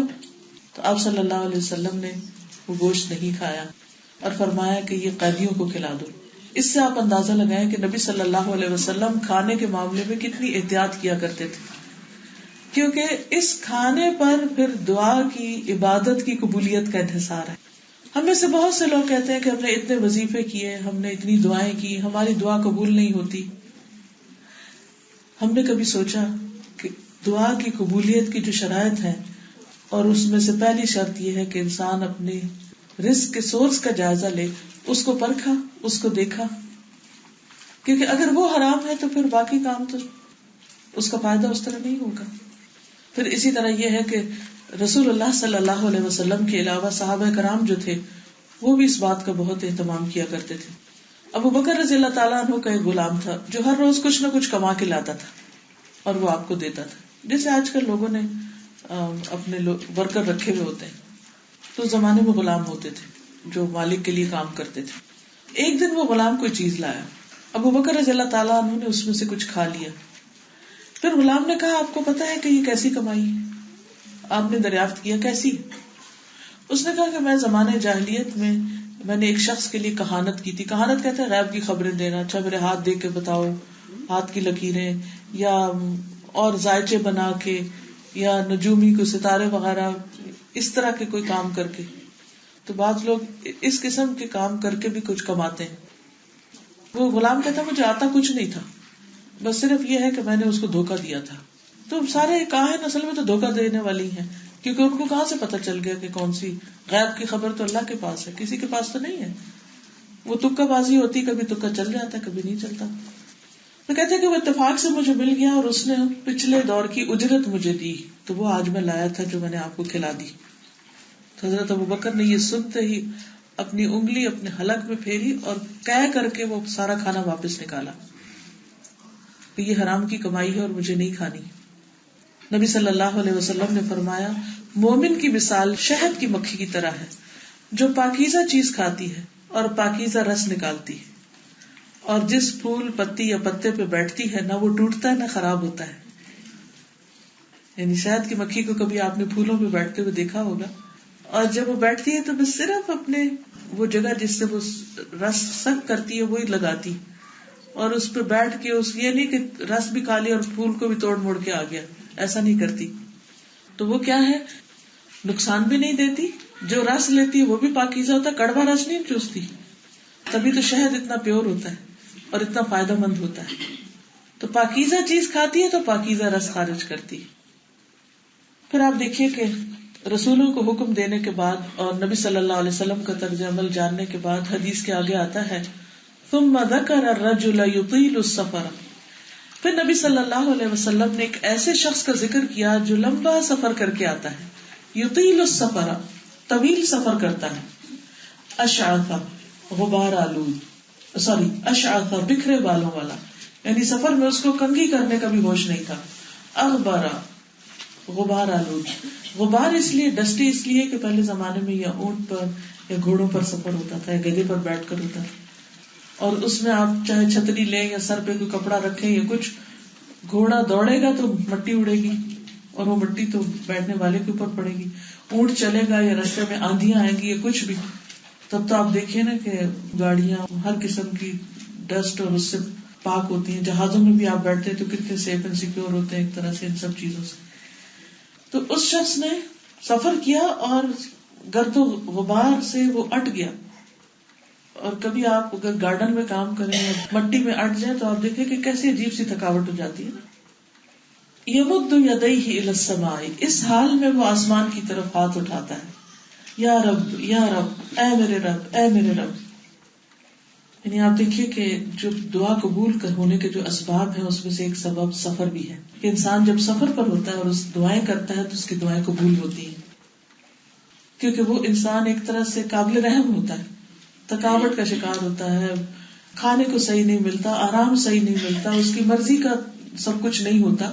اپنے گھر میں تو انسان اپنی مرضی سے آرام کی زندگی بسر کرتا ہے، اپنی ایڈجسٹمنٹ کر لیتا ہے، جو چیز اس کو سوٹ کرتی ہے وہ کھاتا ہے، جو نہیں کرتی وہ نہیں کھاتا، اپنی مرضی سے سوتا ہے جاگتا ہے. لیکن سفر میں بہت ساری چیزیں، چاہے آپ جہاز کا سفر کیوں نہ کر رہے ہوں، اپنی مرضی کی نہیں ہوتی. کبھی کھانا نہیں ہوتا، کبھی سیٹ نہیں ہوتی، کبھی پیسنجر جو آس پاس بیٹھے ہیں ان کی وجہ سے تکلیف ہوتی، کبھی فلائٹس لیٹ ہو جاتی، کبھی جہاز جو ہے وہ ان کے اندر اتنے جرکس ہوتے ہیں کہ اب خوف کے مارے برا حال ہو جاتا ہے، اور کبھی ایئرپورٹس پہ اتنی پریشانی دیکھنی پڑتی، کبھی سامان نہیں آتا. تو آپ دیکھیں سفر جو ہوتا ہے بہرحال اس کے اپنے تکلیفیں ہوتی.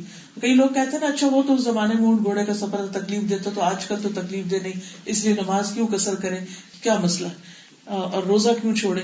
نہیں، آج بھی سفر کرتے ہوئے بعض اوقات بہت لمبے سفر ہو جاتے ہیں، کئی کنیکشن چینج کرنے پڑتے ہیں، پریشانیاں ہوتی ہیں، بعض جگہوں پر حلال کھانا نہیں ملتا، پانی ختم ہو جاتا ہے، کئی تکلیفیں ہوتی ہیں. تو اس لیے سفر ہی ہے، اور سفر میں دعائیں قبول ہوتی ہیں، اور خصوصاً جب سفر لمبا ہو. ٹھیک ہے نا، ایک تو کہ گھر سے آپ نکل کے یہاں آ گئے، یہ بھی ایک سفر ہے، لیکن یہ سفر میں شمار نہیں ہوتا، الا یہ کہ آپ کسی دوسرے شہر سے آئے ہیں یا دوسرے ملک سے آئے ہیں تو ایک الگ بات ہے. دوسرا یہ کہ وہ اپنے ہاتھ آسمان کی طرف اٹھاتا ہے، یعنی اس تھکاوٹ کے عالم میں وہ اپنے رب کو پکارتا ہے. نبی صلی اللہ علیہ وسلم نے فرمایا 3 قسم کی لوگوں کی دعائیں قبول ہوتی اور ان کی قبولیت میں کوئی شک و شبے والی بات نہیں. نمبر 1، مظلوم کی دعا. مظلوم کی دعا اس کے منہ سے نکلتی ہے اور عرش تک پہنچ جاتی ہے، حالانکہ کتنا فاصلہ ہے، لیکن شارٹیسٹ ٹائم میں وہ اپنا سفر پورا کر لیتی. مظلوم جس پہ ظلم ہوتا ہے. پھر مسافر کی دعا. والد کی دعا اپنی اولاد کے لیے، یعنی باپ کی دعا اپنے بچوں کے لیے، وہ بھی قبول ہوتی ہے. یعنی یہ قبولیت والی دعائیں ہیں. پھر اسی طرح ہاتھ اٹھا کے دعا کرنا. حدیث میں آتا ہے بے شک تمہارا رب تبارک و تعالی شرمانے والا سخی ہے، اور وہ شرماتا ہے جب وہ اپنے بندے سے، جب وہ اپنے ہاتھ اس کی طرف اٹھائے. یعنی اللہ تعالیٰ کو حیا آتی ہے اس بندے سے جو بندہ اپنے ہاتھ اٹھائے ہوئے ہوتا ہے، یا رب، کہ وہ ان کو خالی واپس لوٹائے. وہ عظیم بادشاہ ہے جو بندے کے ہاتھ خالی نہیں لوٹاتا. اس کو اس سے حیا آتی ہے کہ خالی ہاتھ کرے، یعنی ہاتھوں کو خالی بھیج دے، کہ اس میں کچھ نہ ڈالے، کچھ نہ دے. ایک اور حدیث میں آتا ہے رسول اللہ صلی اللہ علیہ وسلم نے فرمایا بے شک اللہ تعالیٰ رحم کرنے والا سخی ہے، وہ اپنے بندے سے شرم محسوس کرتا ہے کہ وہ اس کی طرف ہاتھ اٹھائے، پھر اللہ تعالیٰ اس کے ہاتھوں میں کوئی خیر نہ رکھے، یعنی خالی ہاتھ نہیں لوٹاتا. پھر جب انسان اللہ کو یا رب کہہ کے پکارتا ہے، اس کی صفت ربوبیت کے ساتھ، رب ہوتا ہے وہ جو پیدا کرتا ہے، جو مالک ہوتا ہے، جو رزق دیتا ہے، جو پلان کرتا ہے ہمارے لیے. تو جب انسان یا رب کہہ کے پکارتا ہے اللہ تعالیٰ کو، تو اس وقت بھی اللہ تعالیٰ اس کی دعا خوب سنتا ہے. یعنی اللہ تعالیٰ کے اچھے اچھے ناموں کے ساتھ ہمیں دعائیں کرنی چاہیے، اس سے دعائیں قبول ہوتی ہیں، جس طرح یا رب ہے. اس کے بارے میں ایک حدیث بھی ہے، نبی صلی اللہ علیہ وسلم نے اپنے رب العزت سے روایت کیا کہ کسی بندے نے گناہ کیا، پھر عرض کیا اے اللہ میرے گناہ کو معاف کر دے، اللہم اغفر لی. اللہ تعالیٰ فرماتا ہے میرے بندے نے گناہ کیا، پس وہ جانتا ہے کہ اس کا رب گناہ کو معاف بھی فرماتا ہے. یعنی رب ہے اس کا کوئی جو گناہ معاف کرتا ہے اور گناہوں پر پکڑتا بھی ہے. پھر وہ دوبارہ گناہ کر بیٹھتا ہے، پھر عرض کرتا ہے اے میرے رب میرے گناہ کو معاف کر دے. پہلی دفعہ اس نے کیا کہا؟ اللہم اغفر لی، اور دوسری دفعہ کیا کرتا ہے؟ اے رب اغفر لی. کیونکہ رب کا لفظ جو ہے نا، یا اے وہ جس نے مجھے پیدا کیا، تو نے مجھے بنایا، تو وہ ذرا اور کلوزنس کا احساس ہوتا ہے. تو پھر وہ اللہ تعالیٰ سے دعا کرتا ہے، اللہ تعالیٰ اس کو معاف کر دیتا ہے. اللہ تعالیٰ فرماتے ہیں میرے بندے نے گناہ کیا اور وہ جانتا ہے کہ اس کا رب گناہ کو معاف بھی فرما دیتا ہے اور گناہ پر پکڑتا بھی ہے، پھر وہ دوبارہ گناہ کر بیٹھتا ہے تو عرض کرتا ہے اے میرے رب میرے گناہ کو معاف فرما. تو اللہ تعالیٰ نے فرمایا میرے بندے نے گناہ کیا پس وہ جانتا ہے کہ اس کا رب گناہ معاف کرتا ہے اور گناہ پر پکڑتا بھی ہے، تو جو چاہے کر میں نے تجھے معاف کر دیا. یعنی یا رب کہہ کہ جب کوئی پکارتا ہے تو رب معاف کر دیتا ہے اور بار بار کیے ہوئے گناہوں کو بھی معاف کر دیتا ہے. تو اس لیے اللہ تعالیٰ کو جب آپ پکارے تو اس کے اچھے اچھے ناموں کے ساتھ پکارے اور یا ربی کہہ کے بھی پکارے. تو اب آپ دیکھیے قبولیت کے کتنے اسباب جمع ہو گئے. نمبر 1 سفر، نمبر 2 ہاتھ اٹھانا، نمبر 3 یا رب کہہ کے پکارنا. لیکن پھر بھی دعا قبول نہیں ہوئی. کیا چیز رکاوٹ بن گئی؟ حدیث کے الفاظ میں آپ دیکھیے باقی سب یعنی جیسے ہوتا نا کہ کوئی کام کرنے کا ٹک ٹک ٹک سب ٹھیک ہے، لیکن آگے نو دس پارٹ از رانگ. حرام کمائی، حرام کھانا، یہ رکاوٹ بن گیا. بعض اوقات ہم کہتے ہیں ہم بچوں کے رشتوں کے لیے پریشان ہیں، شادیاں نہیں ہوتی ہیں، بہت دعائیں کی، وظیفے کیے ہیں، بھول جاتے ہیں کہ ہم کہیں غلط کر رہے ہیں. ہم بعض اوقات اللہ تعالیٰ کو بلیم کرنا شروع کر دیتے کہ آپ ہماری دعا نہیں سن رہے، لیکن اپنے پارٹ پہ کی ہوئی غلطی کو نہیں سمجھ پا رہے ہوتے. جیسے وہ بات ہوئی تھی نا کہ کسی کا چوری کیا ہوا مال ہم کھا رہے ہیں، یا کسی کا حق چھینا ہوا ہے، یا کسی کی کمائی کے اوپر زبردستی قبضہ کیا ہوا ہے، یا سورس آف انکم حرام ہے، تو ہم اس کے اوپر پرواہ بھی نہیں کرتے، کبھی احساس بھی نہیں ہوتا کہ ہم غلط کر رہے ہیں. اور اگر کوئی بتائے تو الٹا حجت کرنے لگتے ہیں کہ یہ تم کیسے کہہ رہے ہو. تو یہاں پر کیا فرمایا؟ وَمَطْعَمُهُ حَرَامٌ، اس کا کھانا حرام ہے، یعنی جو کچھ وہ کھاتا ہے وہ حرام ہے. اب آپ دیکھیے کہ حرام میں کیا کیا چیزیں آتی ہیں، مردار، خون، خنزیر، اور جس پہ اللہ کے علاوہ کسی اور کا نام لیا جائے. تو یا تو فی ذاتی ہی وہ چیز حرام ہو یا کمانے کے لحاظ سے حرام ہو، یعنی کمائی حرام. وہ مشربہ حرام، اور اس کا پینا حرام، یعنی جو کچھ وہ مشروب پیتا ہے وہ حرام ہے، وہ بھی یا فی ذاتی ہی حرام ہے. مثلاً کیا چیز حرام ہے پینی؟ شراب، سب کو پتا ہے. یا کمانے کے لحاظ سے حرام، یعنی شراب کی کمائی ہے مثلاً تو اس میں سے حلال چیز لے کے پی رہا ہے. وغذی بالحرام، یعنی اس نے حرام کے ساتھ غذا حاصل کی ہے جو کسی اور کے یعنی کسی اور کی کمائی سے تھی، اور وہ کمانے والوں کا ذریعہ حرام تھا. چیز حلال ہے لیکن جس نے خرید کے دیا وہ پورا کا پورا حرام کام کرتا ہے. تو یہ غذیہ حرام. حالانکہ کھانے اور پینے میں حرام آ جاتا ہے نا، تو پھر دوبارہ غذا کا کیا مطلب ہے؟ غذیہ یعنی اسے جو مثلاً دوا پلائی گئی یا اس کو جو کچھ کھلایا گیا، وہ جس نے اس کو بھیجا تھا، جیسے نبی صلی اللہ علیہ وسلم کے لیے جو بکری ذبح کی گئی تھی، یا ابو بکر کے غلام نے کہانت میں سے جو کما کے کھلایا تھا آقا کو، وہ دونوں چیزیں اس میں شامل ہو جاتی ہیں. فَأَنَّى يُسْتَجَابُ لَهُ، تو اس کی دعائیں کہاں سے قبول ہوں. تو اس میں بہت اہم سبق سیکھنے کا ہے کہ حرام ہمارے لیے بڑی ہی نقصان دہ چیز ہے. اصل میں نبی صلی اللہ علیہ وسلم یہاں حرام سے نفرت دلانا چاہتے ہیں کہ لوگوں حرام کام چھوڑ دو، اور اس سے شدید ڈراوا دیا گیا ہے ایک طرح سے کہ خواہ دعا کی عبادت کی قبولیت کے کتنے بھی اسباب ہو اور کیسی کیسی دعائیں تم کرو، لیکن اس سے پھر کام خراب ہو جائے گا. اب دیکھیے کہ صرف یہ نہیں کہ دعا تو ساری عبادات کا کتاب پر ہے.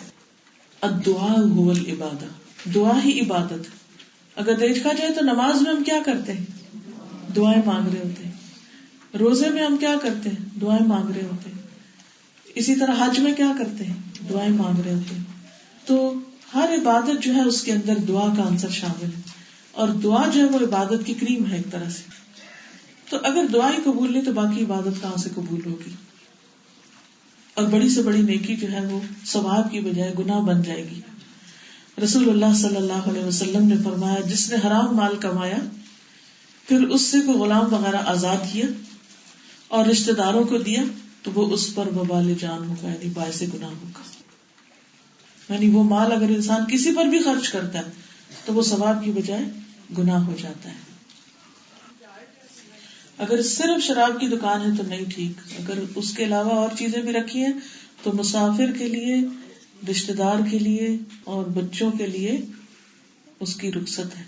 ٹھیک ہے، کیونکہ وہ اللہ سبحانہ وتعالی ان کے حصے میں وہ حلال ہی ہوگا اور حرام کا وبال کمانے والے پر ہوگا. عبداللہ بن عمر کہتے ہیں کہ رسول اللہ صلی اللہ علیہ وسلم نے فرمایا، جس نے شراب پی اس کی 40 دنوں کی نماز قبول نہیں. اگر توبہ کرے تو اللہ تعالیٰ توبہ قبول فرماتا ہے. پھر اگر وہ دوبارہ شراب پیے تو اس کی 40 دن کی نمازیں قبول نہیں. اگر توبہ کرے تو اللہ تعالیٰ توبہ قبول کر لیتا ہے. چوتھی مرتبہ پھر یہی حرکت کرے تو 40 دن تک نمازیں قبول نہیں. اور اب توبہ کرے تو توبہ بھی قبول نہیں ہوگی، کیونکہ وہ توبہ کو مذاق بنائے ہوئے ہیں. ٹھیک ہے، پیچھے حدیث میں ہم نے پڑھا تھا نا کہ بندہ غلطی کرتا ہے تو وہ صغیرہ گناہوں کے بارے میں جن چیزوں کو اللہ تعالیٰ نے منع کر دیا، صاف الفاظ میں کہہ دیا کہ یہ نہ کرو، پھر انسان ان کو کرتا ہے، پھر کہتا ہے اچھا سوری اب نہیں کرتا، لیکن پھر جا کے اسی کے اوپر ہاتھ ڈال دیتا ہے، پھر وہی کرتا ہے، تو پھر اس کے بعد یہ جو کبیرہ گناہ ہے ان پر پھر پکڑ ہے. ٹھیک. ابو بکر رضی اللہ تعالیٰ عنہ سے روایت ہے، رسول اللہ صلی اللہ علیہ وسلم نے فرمایا، حرام مال سے پلا ہوا جسم جنت میں نہیں جائے گا. تو اس لیے انسان کو بہت کیئرفل ہونا چاہیے. بعض اوقات آپ دیکھیں نا کہ اولاد نافرمان ہوتی ہے کیونکہ والدین نے ان کو حرام ہی کھلایا ہوتا ہے، تو وہ پھر سنتے ہی نہیں ہے. ان کو ماں باپ کی قدر ہی نہیں ہے، کیونکہ ماں باپ نے سخت اللہ کی نافرمانی کی تو اولاد جو ہے وہ پھر ماں باپ کی نافرمان ہو جاتی ہے. ابن حبان کی روایت ہے کعب بن عجرہ سے، فرماتے ہیں کہ مجھ سے نبی صلی اللہ علیہ وسلم نے فرمایا، اے کعب، وہ گوشت اور خون جنت میں داخل نہیں ہوگا جو حرام اور رشوت خوری پہ پلا، وہ جہنم کا زیادہ مستحق ہے. یہ بہت اچھا کوشچن ہے آپ کا. ان کا سوال یہ ہے کہ ماں باپ غلط کام کرتے ہیں اور وہ بچوں کو حرام کھلا رہے ہیں اور حرام پہ پال رہے ہیں اور بچے حرام پر ہی پل کے بڑے ہو گئے. اب بچہ بڑا ہو گیا، اس کو سینس آ گئی کہ میرے ماں باپ کی انکم ٹھیک نہیں، اور وہ اس سے توبہ کر لیتا ہے اور اپنے لیے کوئی حلال طریقہ بڑے ہو کر نکالتا ہے، تو کیا اس بچے کی پکڑ ہوگی؟ اس بچے کی پکڑ نہیں ہوگی، کیونکہ وہ اس سے بری ذمہ ہے. ٹھیک ہے، جیسے زنا کے نتیجے میں جو بچہ پیدا ہوتا ہے اس پر کوئی گناہ نہیں ہوتا، سمجھ گئے؟ حالانکہ وہ حرام کا نطفہ ہے، بچہ حرام کا ہے، لیکن وہ بچہ اگر نماز پڑھے گا، روزہ رکھے گا، صدقہ خیرات کرے گا، اچھے نیکی کے کام کرے گا تو وہ جنت میں جائے گا. کیونکہ اس کا کیا قصور، اس میں بچے کا کیا قصور؟ یہاں یہ ہے کہ جو خود اپنے لیے حرام کما رہے ہیں اور حرام ہی کھا رہے ہیں اور حرام پر ان کی تسلی ہے اور حرام پر ہی دنیا بنائے جا رہے ہیں، ان کو باز آنے کی ضرورت ہے. تو توبہ پچھلے سارے گناہوں کو معاف کر دیتی. اب آگے جو آ رہے ہیں اس obviously حرام سے انشاءاللہ میں حرام کی کچھ قسموں کا ذکر آگے کروں گی. ٹھیک ہے، تو حدیث سے یہاں مکمل ہوئی، چند باتیں میں دوبارہ دہرا دیتی ہوں. ٹھیک ہے، اب ان نکات کو آپ نے پہلے بھی نوٹ کر لیا، دوبارہ نوٹ کر لیجئے تاکہ آپ کو اچھی طرح بات سمجھ آ جائے. اگر کچھ مشکل لگ رہا ہو تو آپ دوبارہ پوچھ سکتے. سب سے پہلی بات کہ اللہ سبحانہ وتعالیٰ کے ناموں میں سے ایک نام الطیب ہے، پاک. الطیب کہ اس کی ذات بھی پاک ہے، اس کی صفات بھی پاک، اس کے افعال، اس کے احکام، ہر چیز پاک ہے اس. پھر یہ کہ اللہ تعالیٰ کے سارے ہی نام اچھے ہیں اور ان میں سے کسی قسم کا کوئی نقص پایا نہیں جاتا، کہیں کوئی کمی نہیں. پھر اللہ سبحانہ وتعالیٰ کی تمام صفات بھی پاک ہیں.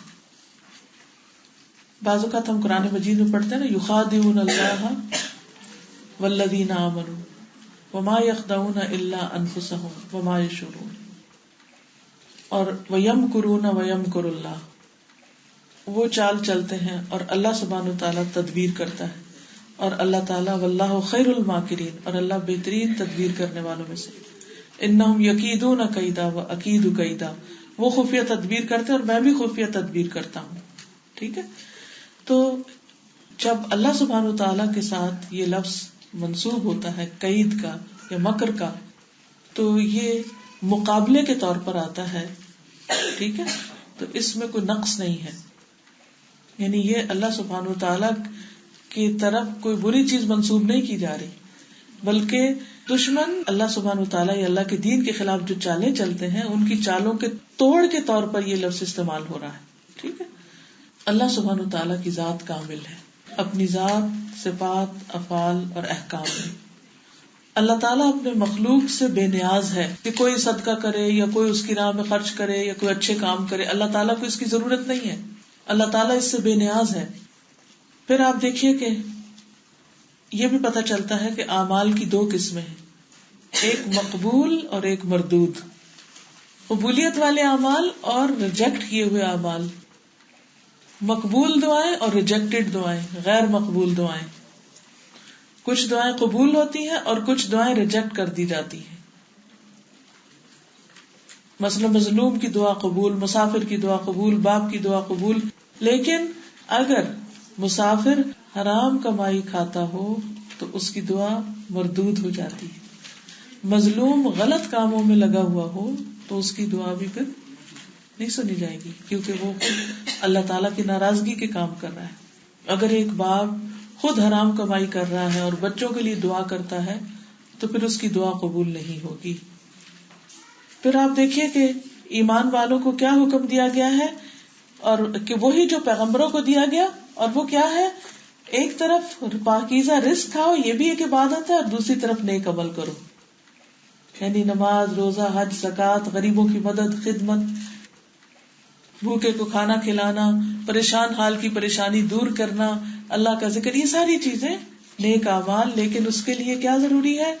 جیسے نماز کے لیے وضو ضروری ہے، ایسے ہی عبادت کے لیے رزق حلال ضروری ہے کہ اس سے جسم پاکیزہ ہو، تاکہ جسم سے جو بھی عبادت ہو وہ قبول ہو. ٹھیک ہے. اسی طرح آپ دیکھیے کہ اللہ سبحانہ وتعالیٰ نے ایمان والوں کو حکم دیا ہے، یا ایھا الذین آمنوا کلوا من طیبات ما رزقناکم. اے لوگوں جو ایمان لائے ہو، پاکیزہ چیزوں میں سے کھاؤ جو ہم نے تمہیں رزق دی ہے. پاکیزہ چیزیں کھاؤ. جہاں حرام کھانے سے منع کیا گیا وہاں دوسری طرف کیا حکم دیا گیا؟ پاکیزہ کھانا کھاؤ. یہ تقویٰ کے خلاف نہیں. بعض لوگ اچھا کھانا چاہے وہ حلال ہو نہیں کھاتے، وہ کہتے ہیں کہ دنیا کی رونقیں کیا اور دنیا کے اچھے کھانے کیا، اور بس آخرت میں ہی کھائیں گے. یہ تقویٰ کے خلاف ہے. اگر اللہ نے آپ کو رزق حلال دیا ہے اور آپ اچھی چیز کھا سکتے ہیں تو اچھی چیز کھانے میں کوئی حرج نہیں.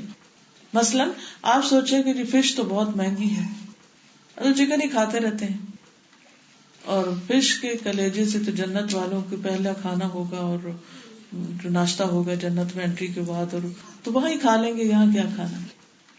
اب آپ دیکھیے کہ ہو سکتا ہے کہ کچھ منرلز یا کچھ وٹامنس آپ کو فش ہی کے ذریعے ملے جو چکن سے نہیں مل سکتے.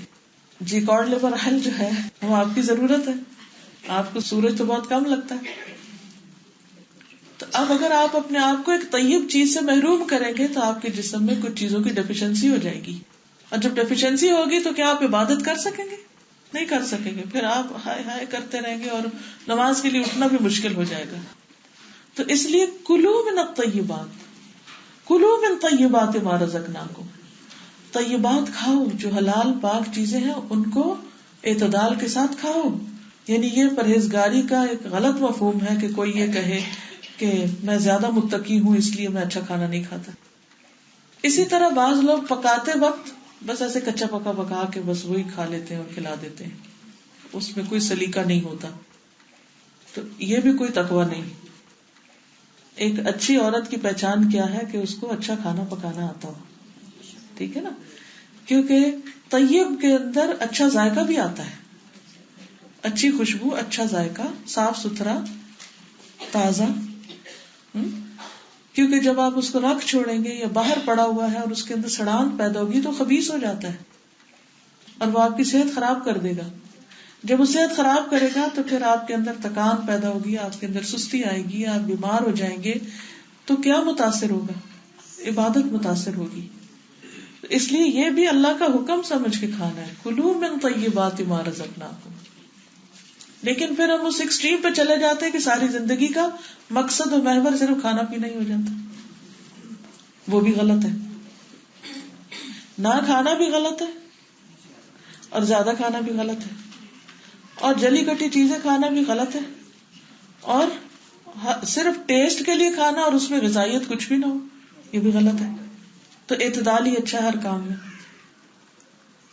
نبی صلی اللہ علیہ وسلم کی غیر موجودگی میں 3 لوگ آئے آپ کی ازواج کے پاس اور انہوں نے آپ کے گھریلو کاموں کے بارے میں پوچھا کہ کیا کھاتے ہیں، کتنا سوتے ہیں، یہ پرائیویٹ لائف کے بارے میں پوچھا.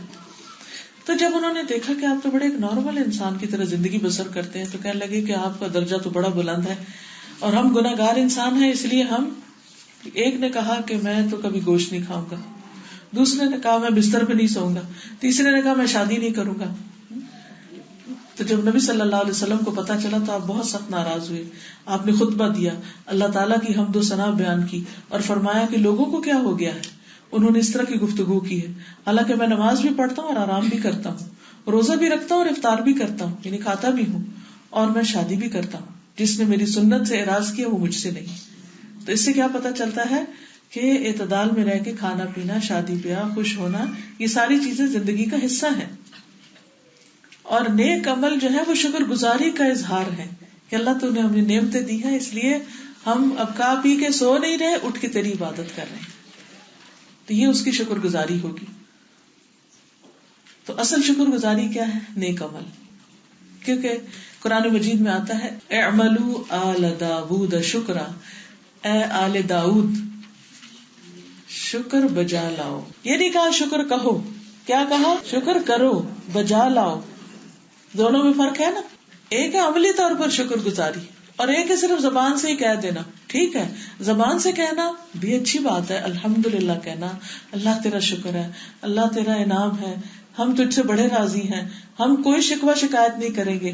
کیونکہ اکثر ایسا تھا جب کچھ پک کے آتا تھا ہم کہتے ہیں یہ کیا پکا آج، یہ ٹھیک نہیں، وہ ٹھیک نہیں، یہ ناشکری. ٹھیک، نبی صلی اللہ علیہ وسلم نے کبھی بھی کھانے میں نقص نہیں نکالا، کبھی. اور ہم لوگوں کا حال کیا ہے کہ کبھی نقص نکالے بغیر کھایا نہیں. تو ہم شکر گزار نہیں ہیں. پھر آپ کا طریقہ کیا تھا؟ جب پسند نہیں آتا تھا تو نہیں کھاتے تھے، بس رکھ دیتے تھے، منہ نہیں بناتے تھے اور مائنڈ نہیں کرتے تھے اس کو، یا اس کے اوپر کچھ باتیں نہیں بناتے تھے، بلکہ بس رکھ دیتے تھے، نہیں کھاتے تھے اس کو. تو اس لیے اعملوا آل داؤد شکرا، یعنی اے آل داؤد وہ کام کرو جس سے شکر گزاری ظاہر ہو.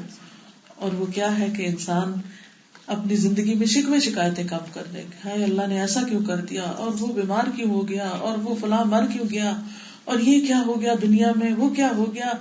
ہر وقت کمپلینٹس اور ہر وقت منفی باتیں کرنا، ہمیں اس سے بچنے کی ضرورت ہے. جو شکوہ گزار ہوتا ہے وہ شکر گزار نہیں ہو سکتا. تو شکوے اور شکر میں فرق ہوتا ہے. شکوہ کے ہر وقت شکایتی ٹون میں بات کرنا، ایسا ہے ایسا ہے، ہاف روتے ہوئے، گرمبل کرتے ہوئے، وائن کرتے ہوئے، یہ کیا ہو گیا، وہ کیا ہو گیا، ہائے ہائے. اپنی بھی زندگی حرام، دوسروں کی بھی حرام، خود بھی کبھی خوش نہیں ہوئے سب کچھ پا کے اور کبھی شکر کا اظہار نہیں کیا. تو اس سے جو ہے نا زندگی تنگ ہو جاتی، دوسروں کے لیے بھی ایک مصیبت بن جاتی. تو اس لیے کیا ضروری ہے کہ ہم سب شکر ادا کریں. اچھا، اب مثلاً آج آپ نے حدیث پڑھی، یہ حدیث پہلے بھی پڑھی یا سنی ہوگی، تھوڑی تفصیل آئی، آپ کے ذہن میں چیزیں تازہ ہوئی، کچھ چیزوں کے اوپر غور و فکر کا آپ کو موقع ملا. اب اس کا شکر کیسے ادا کریں گے؟ مثلاً ایک ہاتھ اونچا کریں، ایک ایک بتائیں کیسے شکر کریں گے. جی، باقیوں نے کچھ نہیں کرنا، انہوں نے ہاتھ بھی نہیں اٹھایا، اتنی بھی زحمت نہیں کی کہ کچھ بتائیں. جی آپ فرمائیے. شابش، عمل کر کے اور دوسرے لوگوں کو بتا کے. اب مثلاً کل آپ خود نہیں آئیں گے، صرف ایک ایک اور کو لائیں گے جو نہیں یہ حدیثیں نہیں سنتے. ٹھیک ہے، اپنی گاڑی خالی نہیں لانی ہے، آپ نے کسی نہ کسی دوست، بہن، رشتے دار، بیٹی، کوئی نہ کوئی عزیز اس کو ساتھ لے کر آئیں گے. کیونکہ ایسی مجلسیں روز تھوڑی ہوتی ہے. جن لوگوں نے آپ کے لیے اہتمام کیا ہے اور آپ کے لیے جگہ بنائی ہے، اور میں اتنی دور سے چل کے آپ کی خدمت میں حاضر ہوئی ہوں، تو میں اپنے علم کی شکر گزاری کے لیے آئی ہوں. آپ پر کوئی احسان نہیں ہے، یہ نہیں سمجھی کہ میں مینشن کری تو کوئی احسان ہے. میں بھی اس علم کا شکر ادا کر رہی ہوں عملی طور پر جو اللہ نے مجھے دیا. آپ کو نعمت مل رہی ہے، آپ اس کو دوسروں کو خود بھی بتائیں. لیکن ہو سکتا ہے لوگ آپ سے لڑائی شروع کر دیں اور بحثیں، اور پھر آپ پریشان ہوں، تو ان کو لے آئیں ساتھ. تاکہ کل کی جو حدیث آ رہی ہے، پرسوں کی جو آ رہی ہے، اس میں وہ شریک ہو جائے. اور تھوڑی دیر کی بات ہے، ہم اتنی دیر ادھر ادھر کے کاموں میں بھی گزار دیتے ہیں، کیونکہ جو علم کی مجلس ہوتی ہے اس پر ایک رحمت نازل ہوتی ہے. فرشتے دعائیں کرتے ہیں ان کے لیے. اللہ جب مجلس ختم ہوتی ہے تو اللہ تعالیٰ کے پاس جاتے ہیں اور اللہ تعالیٰ ان بندوں کا ذکر کرتے ہیں اپنے بہترین مجلس میں کہ میرے یہ بندے کیا کر رہے تھے، یہ یہاں پر کیوں اکٹھے ہوئے تھے، اور پھر یہ کیا چاہتے تھے. تو پھر اللہ تعالیٰ ان کی بخشش کا وعدہ فرماتے ہیں.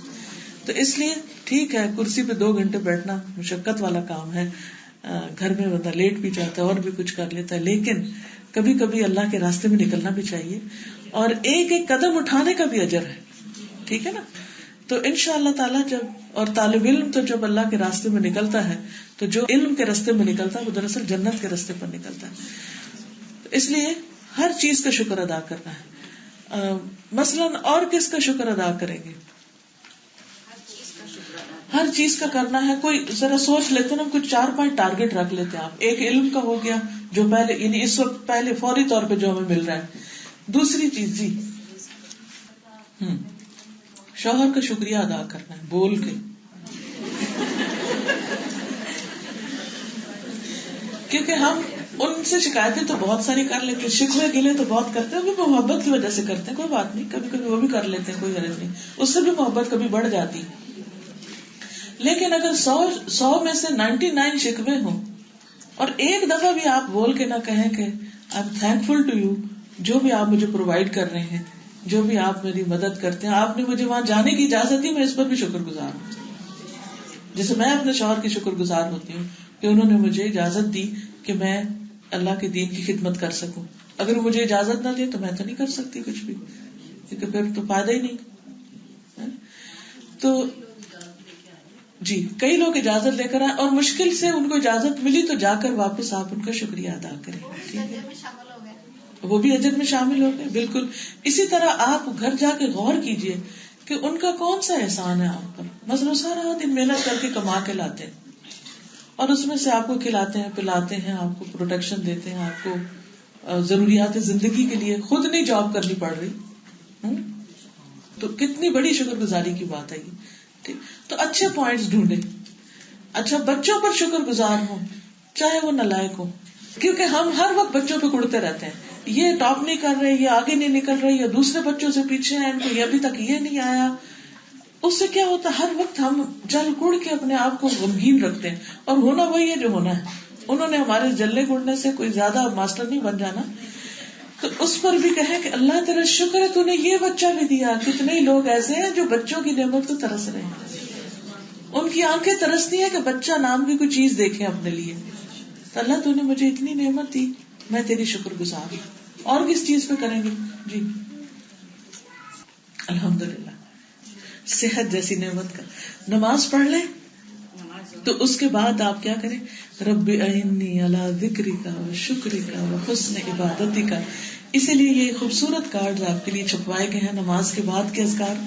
یہ مسنون اذکار ہیں، نبی صلی اللہ علیہ وسلم سے ثابت ہیں. انشاءاللہ اس میں سے بھی آپ کو کل جب صبح 10 بجے یہاں شروع ہو جائے گا تو کچھ حصہ آپ کو یہ دعائیں زبانی یاد کرائی جائیں گی. ٹھیک ہے، تو اس لیے ذرا ارلی آنے کی کوشش کریں اور میں ان کو ایکسپلین کروں گی ان کا میننگ، ٹھیک، تاکہ جب آپ پڑھیں تو روح کے ساتھ. اور ان کو پوسٹر کی شکل میں اس لیے چھپوایا گیا ہے کہ آپ جا کے کہیں گھر میں اپنے بیڈ روم میں ایسی جگہ پر لگا لیں کہ اگر آپ کو مثلاً کچھ دن زبانی یاد نہیں ہوتی تو نماز پڑھ کے آپ اٹھ کے کھڑے ہو کے بھی ان کو پڑھ سکتے ہیں. ٹھیک ہے انشاءاللہ. تو اس سے آپ کی نمازوں کا اجر اور ثواب کئی گنا اور بڑھ جائے گا. ٹھیک، تو اس میں آپ دیکھیے یہ جو تیسرے نمبر پہ ڈاٹ ہے نا، رب اعنی علی ذکرک و شکرک و حسن عبادتک.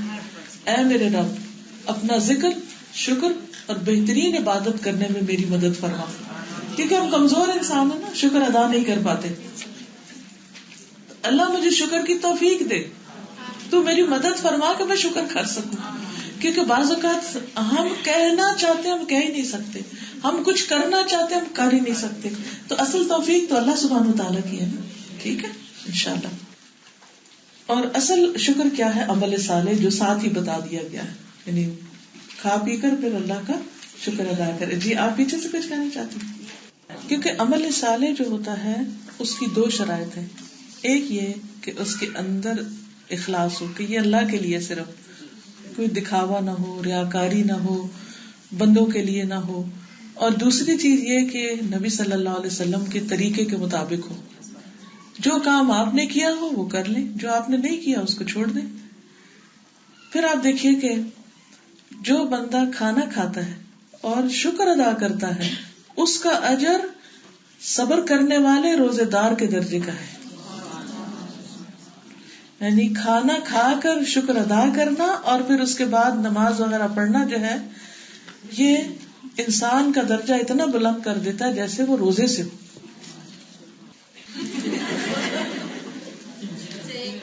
اگر آپ دیکھیے شکر جو ہے وہ نعمتوں کو بڑھاتا ہے. ٹھیک ہے، قرآن مجید میں اللہ تعالیٰ فرماتے ہیں لئن شکرتم لأزیدنکم، اگر تم نے شکر ادا کیا تو میں تمہیں اور زیادہ دوں گا. ٹھیک ہے، اگر آپ اس علم کو شوق سے سیکھیں گے اور کل حدیث یاد کر کے آئیں گے، یعنی عربی اچھی سے پڑھ کے اور ترجمہ بھی یاد کر کے آئیں گے، یہ آپ کا عملی شکر ہوگا نا. تو پھر اس سے کیا ہوگا، مجھے بھی انکریجمنٹ ہوگی بھی اتنے قابل اسٹوڈینٹس ہیں، سب کچھ چھوڑو اور وہاں جاؤ. اور اگر آپ کچھ پڑھیں گے ہی نہیں اور کوئی توجہ نہیں کریں گے اور تھک کے کہیں گے بہت جسم اکڑ گیا آج بیٹھ کے، کل آف کر لیتے ہیں، تو پھر میں کس لیے آؤں. ٹھیک ہے، تو جب آپ نعمت کی قدر کرتے ہیں تو یہ میری توفیق سے نہیں ہے، یہ اللہ نے مجھے توفیق دی کہ میں آپ کے بیچ میں موجود ہوں. میں کہیں اور بھی ہو سکتی تھی، یہ اللہ ہی کا احسان ہے مجھ پر بھی آپ پر بھی. اور اللہ تعالیٰ ہمارے کہنے اور کرنے سے نہیں، ہمارے رویے سے ہمیں اور نعمتیں دیتا ہے. اگر ہم علم کے قدردان ہو تو اللہ تعالیٰ علم کے مواقع اور دے دیتا ہے. رزق کے قدردان ہو تو اللہ تعالیٰ رزق کے کئی اور دروازے کھول دیتا ہے. تو کسی بھی نعمت کو بڑھانے کا، قائم رکھنے کا، مینٹین کرنے کا طریقہ یہی ہے کہ اس کا صحیح استعمال کیا جائے، اور یہی اس کے لیے بہتر شکر ہے. پھر اس کے بعد یہ ہے کہ یہاں پر ایمان والوں کو جو حکم دیا گیا ہے یا ایھا الذین آمنوا کلوا من طیبات ما رزقناکم، تو ایمان والوں کو جب بھی کوئی حکم ملے انہیں شوق سے سننا چاہیے اور اس پہ کان لگانا چاہیے اور اس پر عمل کرنا چاہیے. ٹھیک ہے، یہ اس کا حق ہے. پھر اس کے بعد یہ ہے کہ انسان کا کبھی حال بیماری کی وجہ سے یا سفر کی وجہ سے اگر وہ بہت ڈسٹریس میں ہے، ریسٹ لیس ہے، بے چین ہے، بے قرار ہے، تو اس وقت دعا مانگنی چاہیے. وہ بھی قبولیت کا ایک وقت ہوتا ہے. جیسے مثلاً آپ کو کوئی پین ہو رہی ہے تو بجائے ہائے ہائے کرنے کے یا یہ کہنے کے کہ ستیہ ناس اس بخار کا، یہ تو مجھے چھوڑتا نہیں، یہ ناشکری ہے. کیا کہنا چاہیے اس وقت، یا رب تو مجھے تیرے ہاتھ میں ساری بھلائی، تو مجھے صحت دے اور مجھے اس میری بیماری کو میرے گناہوں کے کفارے کا ذریعہ بنا دے، اجر کے بڑھانے کا ذریعہ بنا دے. یعنی اس وقت بھی خیر کے الفاظ منہ سے نکالے. بچے اگر تنگ کریں تو بجائے اس کے کہ یہ کہے ان کو کوئی بد دعا دینے لگے، آپ اسی وقت یا رب ان بچوں کو ہدایت دے، یا اللہ تو ان کو صحیح ہدایت دے. اور اس سے آپ دیکھیں گے کہ بچے بھی کانشیس ہو جائیں گے کہ ہماری ماں برا بھلا کہنے کی بجائے ہماری ہدایت مانگتی ہے، تو وہ آپ کا اور احترام زیادہ کریں گے. لیکن اگر آپ نے ان کو برا بھلا کہنا شروع کر دیا یا رونا دھونا شروع کر دیا یا اپنی ویکنیس شو کی، تو پھر اس سے یہ ہے کہ بچے بھی شیر ہو جائیں گے اور وہ پھر آپ کو روز ٹیسٹ کرتے رہیں گے کہ اچھا ہماری ماں بہت ویک ہے، اس کو رلاؤ. تو بچوں کے سامنے ویک نہیں ہوتے کبھی. اس طرح تربیت پہ اثر پڑتا ہے. کہتے ہیں نا کھلاؤ سونے کا نوال. مجھے اصل میں یہ سونے کا کبھی کھانے کا میرا دل نہیں کرتا ہوگا. مراد اس سے یہ ہوگا کہ قیمتی اچھا کھا، لیکن مثال کوئی بہت اچھی نہیں. دیکھو شیر کی آنکھ سے، شیر تو شکار کرتا ہے، اس کی وہ بارہ محاورہ بنا ہوا ہے جس کا مطلب سب کو پتا ہے. یعنی بچوں کو فرم طریقے سے. جی آپ کچھ کہنا چاہیں؟ میں پورا کر لوں لیکچر، ایک دفعہ شاید جواب آ جائے. لکھ لیجیے، سوال لکھ لیجیے، وہ زیادہ اچھا ہے. ٹھیک ہے. پھر اس حدیث سے ہمیں یہ بھی پتا چلا کہ دعا کے لیے ہاتھ اٹھانے چاہیے، لیکن اس میں 3 قسمیں ہیں. پہلی قسم جس میں ہاتھ اٹھانے کا ذکر ہوا ہے، یہاں اس حدیث سے پتا چلتا ہے. دوسرا وہ جہاں ہاتھ نہ اٹھانے کا ذکر ہوا ہے، جیسے اتحیات کے بعد ہم پڑھتے ہیں نا درود شریف، اور درود شریف کے بعد ہم دعائیں پڑھتے ہیں، لیکن ہمارے ہاتھ کہاں ہوتے ہیں؟ ایسے تو نہیں کیا ہوتا نا. دعائیں قنوت میں ایسے کر لیتے ہیں، بعض اوقات اس میں بھی صحیح سینے پہ ہوتے ہیں. اور التحیات رب اجعلنی مقیم الصلاۃ پڑھتے ہیں یا رب انی ظلمت نفسی پڑھتے ہیں یا جو بھی مسنون دعائیں ہیں، تو وہ آپ کے ہاتھ اپنی ران پر ہی ہوتے ہیں، اٹھے ہوئے نہیں ہوتے. تو کچھ مقامات ایسے ہیں جہاں ہاتھ نہیں اٹھاتے. اسی طرح نماز کے بعد اجتماعی دعا میں ہاتھ اٹھانے کا ذکر نبی صلی اللہ علیہ وسلم سے نہیں ملتا، سوائے اس کے کہ جمعے کے دن آپ کے پاس ایک شخص آیا اور کہا مال مویشی مر گئے، فصلیں سوکھ گئی، آپ ہماری دعا کیجیے کہ اللہ بارش برسائے، تو آپ نے ہاتھ اٹھا دیے. لیکن عام جمعے کے خطبے میں دعا کے وقت آپ ہاتھ نہیں اٹھاتے تھے. ٹھیک ہے، یہ ایکسیپشنل کیس ہے. تو کچھ عبادت کے مقام ایسے ہیں کہ جہاں پر بہت عاجزی ہوتی ہے، ہاتھ اٹھا کے نہیں، ہاتھ نیچے رکھ کے بھی دعا کرتے ہیں. اور تیسری وہ قسم ہے جس میں کوئی بھی ذکر نہیں ہوا، وہ چاہے تو اٹھائیں چاہے تو نہ اٹھائیں. ٹھیک ہے، مثلا قنوت نازلہ اور وتر کی دعا میں ہاتھ اٹھانے کا ذکر آتا ہے. عرفہ کے دن ہاتھ اٹھا کر دعا کرنے کا ذکر ہے. صفا مروہ کے موقع پر بھی جب وہ صفائی شروع کرتے ہیں نا اس وقت. لیکن جب نہ اٹھانا ہو تو وہ جیسے خطبہ جمعہ، سوائے جس دن بارش کے حصول کے لیے. اچھا، بارش کے لیے جب آپ صلی اللہ علیہ وسلم دعا کرتے تھے تو کتنے اونچے ہاتھ اٹھاتے تھے، حتیٰ کہ آپ کے بغلوں کی سفیدی نظر آتی تھی، بہت اونچے اٹھاتے تھے. لیکن آپ صلی اللہ علیہ وسلم جب ممبر پہ تشریف فرما ہوتے تھے تو آپ اپنی صرف ایک انگلی شہادت کی اٹھاتے تھے. ٹھیک ہے. اور پھر اسی طرح یہ ہے کہ عام طور پر جب ہم اکیلے میں کوئی دعا مانگ رہے ہوں تو ٹھیک ہے، آپ چاہے تو اٹھا لیں، چاہے تو ویسے بھی مانگتے رہیں. مثلا صبح شام کی آپ دعائیں پڑھ رہے ہیں اور واک کر رہے ہیں، ہوتا ہے نا بعض اوقات واک کرتے ہوئے آپ کہتے ہیں یار اب تو میری یہ دعا قبول فرما لے. کبھی لیٹے ہوئے کر رہے ہوتے ہیں تو اس وقت ہاتھ اٹھانے کا کوئی تکلف کرنے کی ضرورت نہیں ہے. اس کے بغیر بھی جی سجدے میں بھی جب آپ کرتے ہیں تو ہاتھ سیدھے نہیں کرتے، نہ اٹھاتے ہیں، جیسے ہوتا ہے سجدہ ویسے ہی کر رہے ہوتے ہیں. ٹھیک ہے نا. تو اس لیے اس معاملے میں سنت کو فالو کرنا زیادہ بہتر ہے. لیکن دعا میں خاص طور پر جب بعض اوقات بہت نظم کی شکل میں دعائیں مانگتے ہیں تو نبی صلی اللہ علیہ وسلم نے اس کو پسند نہیں کیا. پھر جو اہم ترین چیز جو اس حدیث سے پتہ چلتی ہے وہ ہے خبیث اور حرام چیز سے بچنا. اور خبیث کا معیار کیا؟ جو شریعت نے پسند نہیں کیا، جو حرام ہے جس کو شریعت نے حرام کیا ہو. ہماری اپنی مرضی سے ہم حلال حرام نہیں کر سکتے، اس کی اجازت نبی صلی اللہ علیہ وسلم کو بھی نہیں تھی. سورۃ التحریم کے شروع میں آتا ہے، اللہ تعالیٰ فرماتے ہیں یا ایھا النبی لما تحرم ما احل اللہ لک، اے نبی صلی اللہ علیہ وسلم آپ اس چیز کو کیوں حرام قرار دیتے ہیں جو اللہ نے آپ کے لیے حلال کر دی ہے. جب آپ نے اپنے لیے شہد کو حرام کیا تھا، آپ کو پتا چلا کہ اس کے اندر کچھ بسان سی ہے، تو آپ نے کہا کہ میں آج کے بعد شہد نہیں پیوں گا. تو حلال چیزیں جن کو شریعت نے حلال کیا، ہم میں سے کسی کو اختیار نہیں کہ کسی پر اس چیزوں کو حرام کرے. ہاں ڈاکٹرز اگر کسی چیز سے روکتے ہیں، اول تو ڈاکٹرز تو خام کو روکتے نہیں ہیں، لیکن حکیم حضرات وغیرہ بعض اوقات کچھ کھانے پینے سے پرہیز بتاتے ہیں، اور یہ بھی کہا جاتا ہے کہ پرہیز علاج سے بہتر ہے.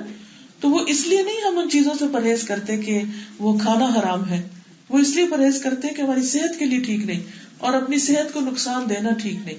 جب آپ کو پتا ہو کہ آپ کو مثلا دودھ سے الرجی ہے یا کسی اور خاص فوڈ سے الرجی ہے تو پھر اس سے بچنا ضروری ہے. بلا وجہ اس کو کھا کے بیمار پڑنا، یا آپ کو ڈائبٹیز ہے تو کچھ چیزیں اگر منع ہے تو ان چیزوں سے پرہیز کرنا جو ہے وہ اس میں نہیں آتا، اس کی اجازت ہے. کچھ چیزیں آپ اپنی طبیعت کی بنا پہ نہیں کھاتے، آپ کو پسند نہیں ہے. کچھ لوگوں کو میٹھا پسند نہیں ہے، بہت ہی کم ہوں گے کوئی. لیکن اگر کوئی کسی کو نہیں پسند، مثلا مجھے اپنی ایک اسٹوڈنٹ کا یاد ہے کہ وہ کبھی میٹھا نہیں کھاتی تھی، اس کو پسند ہی نہیں تھا. تو اس کی طبیعت ہے، نہیں دل چاہتا، کوئی بات نہیں. لیکن وہ یہ نہ کہے کہ حرام ہے میرے لیے، انہوں نے کہا کہ بس ٹھیک ہے مجھے پسند ہے. لیکن اس وجہ سے کہ کسی کو پسند نہیں اس کو خبیث نہیں کہا جائے گا یا غیر طیب نہیں کہا جائے گا. وہ طیب ہے لیکن مزاج گوارا نہیں کرتا. پھر اسی جیسے نبی صلی اللہ علیہ وسلم کو ایک چیز کا گوشت پسند نہیں تھا، پتا ہے آپ کو؟ گو جو کرلی کی طرح ہوتا ہے نا، جی حلال ہے لیکن آپ کو پسند نہیں تھا. چھوٹی کرلی نہیں، وہ بڑے بڑے. جی جی جی ہاں، آپ کو پسند نہیں. دیکھیے ابھی تو ابھی تو آپ سن رہے ہیں, ابھی تو میں نے آپس میں تو بتانے کے لیے نہیں کہا. اگر آپ چاہتے ہیں تو میں آپ کو بھی کروا دیتی ہوں کہ ایک دوسرے کو سکھائیے, ٹھیک ہے. کل انشاءاللہ ایکٹیو یاد کرائیے گا مجھے, میں سب سے کہوں گی ایک دوسرے کو حدیث سناؤ. چلیے, اب کیا منع ہے؟ مثلا رشوت حرام ہے. قرآن مجید میں اللہ تعالیٰ فرماتے ہیں آپس میں مال باطل طریقے سے نہ کھاؤ, اور انہیں حاکموں کے پاس نہ لے جاؤ, اتھارٹی کس کے پاس, تاکہ لوگوں کے مال کا ایک حصہ گناہ کے ساتھ تم کھا جاؤ حالانکہ تم جانتے ہو. سورۃ البقرہ 188 کی آیت ہے, وَلَا تَأْكُلُوا أَمْوَالَكُمْ بَيْنَكُمْ بِالْبَاطِلِ, کیونکہ اس میں یہ ہوتا ہے نا کہ آپ اتھارٹیز کو کچھ چیز دے کے ان کو مائل کر کے اپنی طرف تو اپنا کانٹریکٹ سائن کرا لیں, تو یہ چیز غلط ہے. جی, حق مار جاتے ہیں دوسروں کا جو ڈیزرو کرتے ہیں, جو میرٹ پر ہوتے ہیں. پھر ایک اور جگہ پر فرمایا سورۃ النساء آیت نمبر 29, یا ایھا الذین آمنوا لا تأکلوا اموالکم بینکم بالباطل الا ان تکون تجارۃ عن تراض منکم ولا تقتلوا انفسکم ان اللہ کان بکم رحیما. اے لوگو جو ایمان لائے ہو, اپنے مال باطل طریقے پہ نہ کھاؤ, یعنی حرام طریقے پہ نہ کھاؤ, الا یہ کہ تمہاری آپس کی رضامندی سے کوئی تجارت کی صورت ہو, اور اپنے آپ کو قتل نہ کرو, بے شک اللہ تم پر بہت مہربان ہے. حرام کمائی کی کچھ صورتیں جن میں نمبر 1 سود ہے, ربا, سود. قرآن مجید میں آپ سورۃ البقرہ کی آیت 275 خود پڑھ لیجئے. الذین یأکلون الربا لا یقومون الا کما یقوم الذی یتخبطہ الشیطان من المس.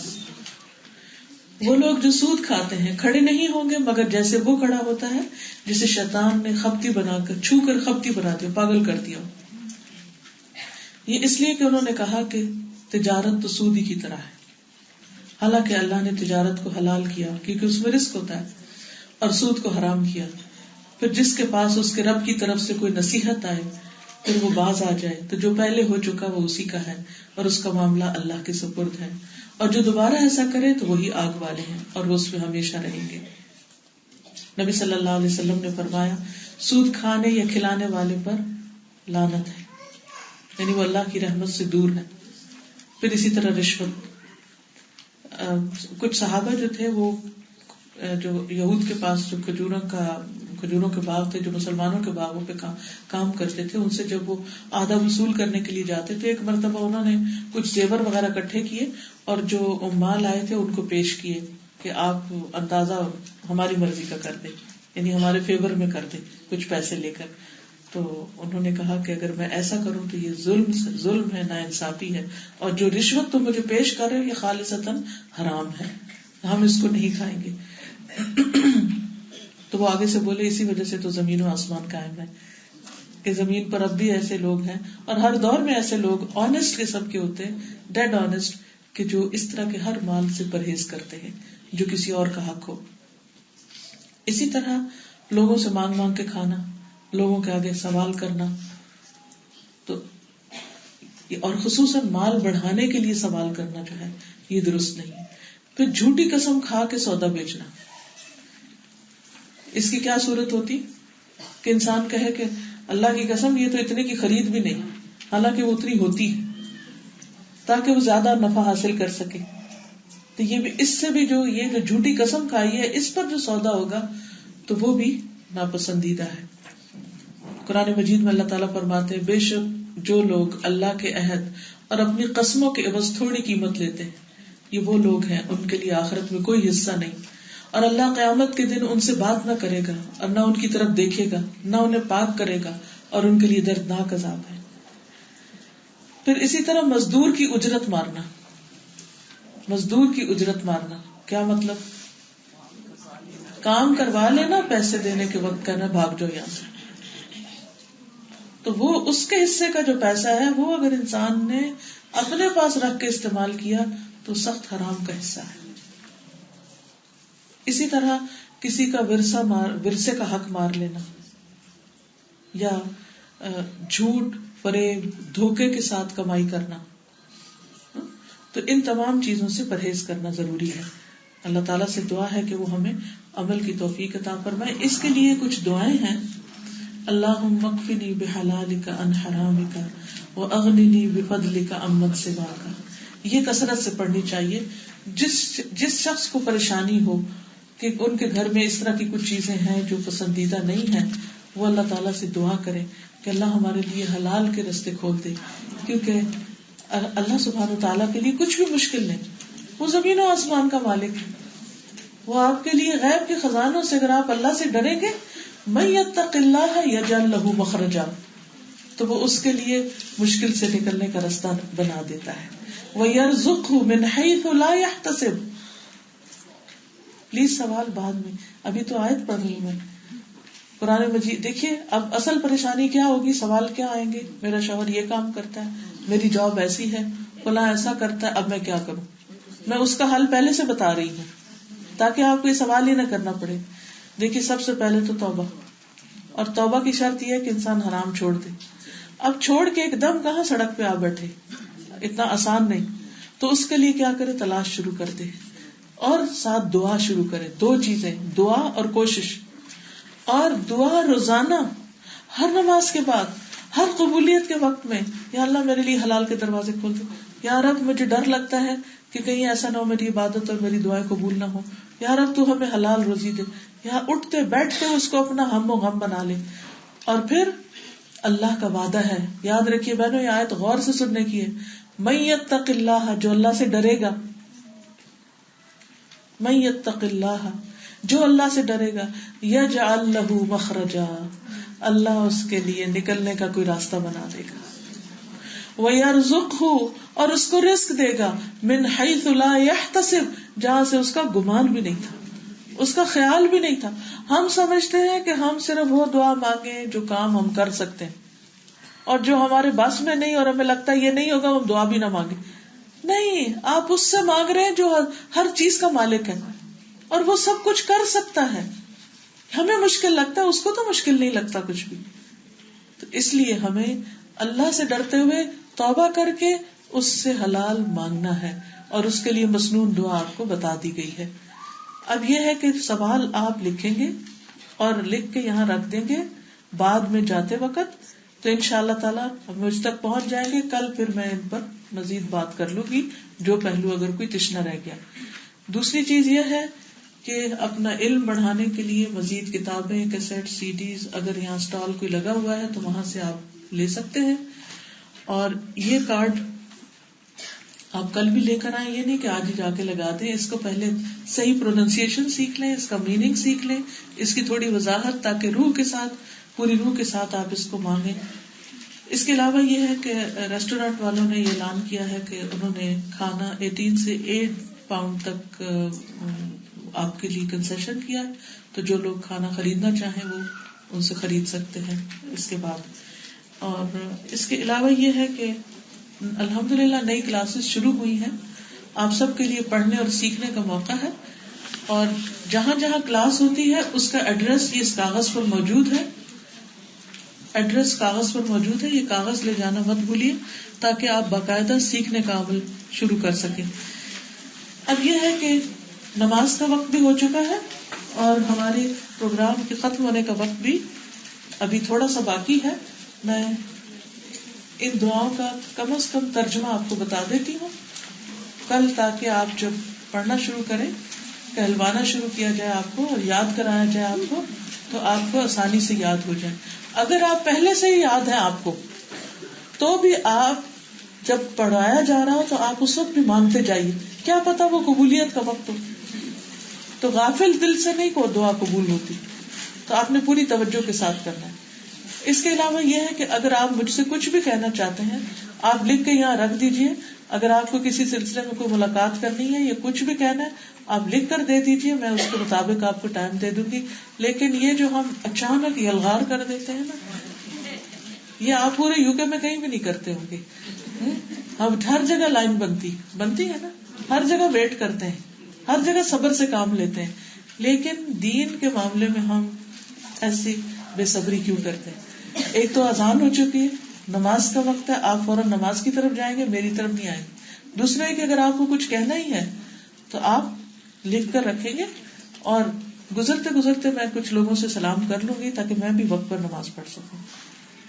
سبحانک اللہم و بحمدک، اشہد ان لا الہ الا انت، استغفرک و اتوب الیک۔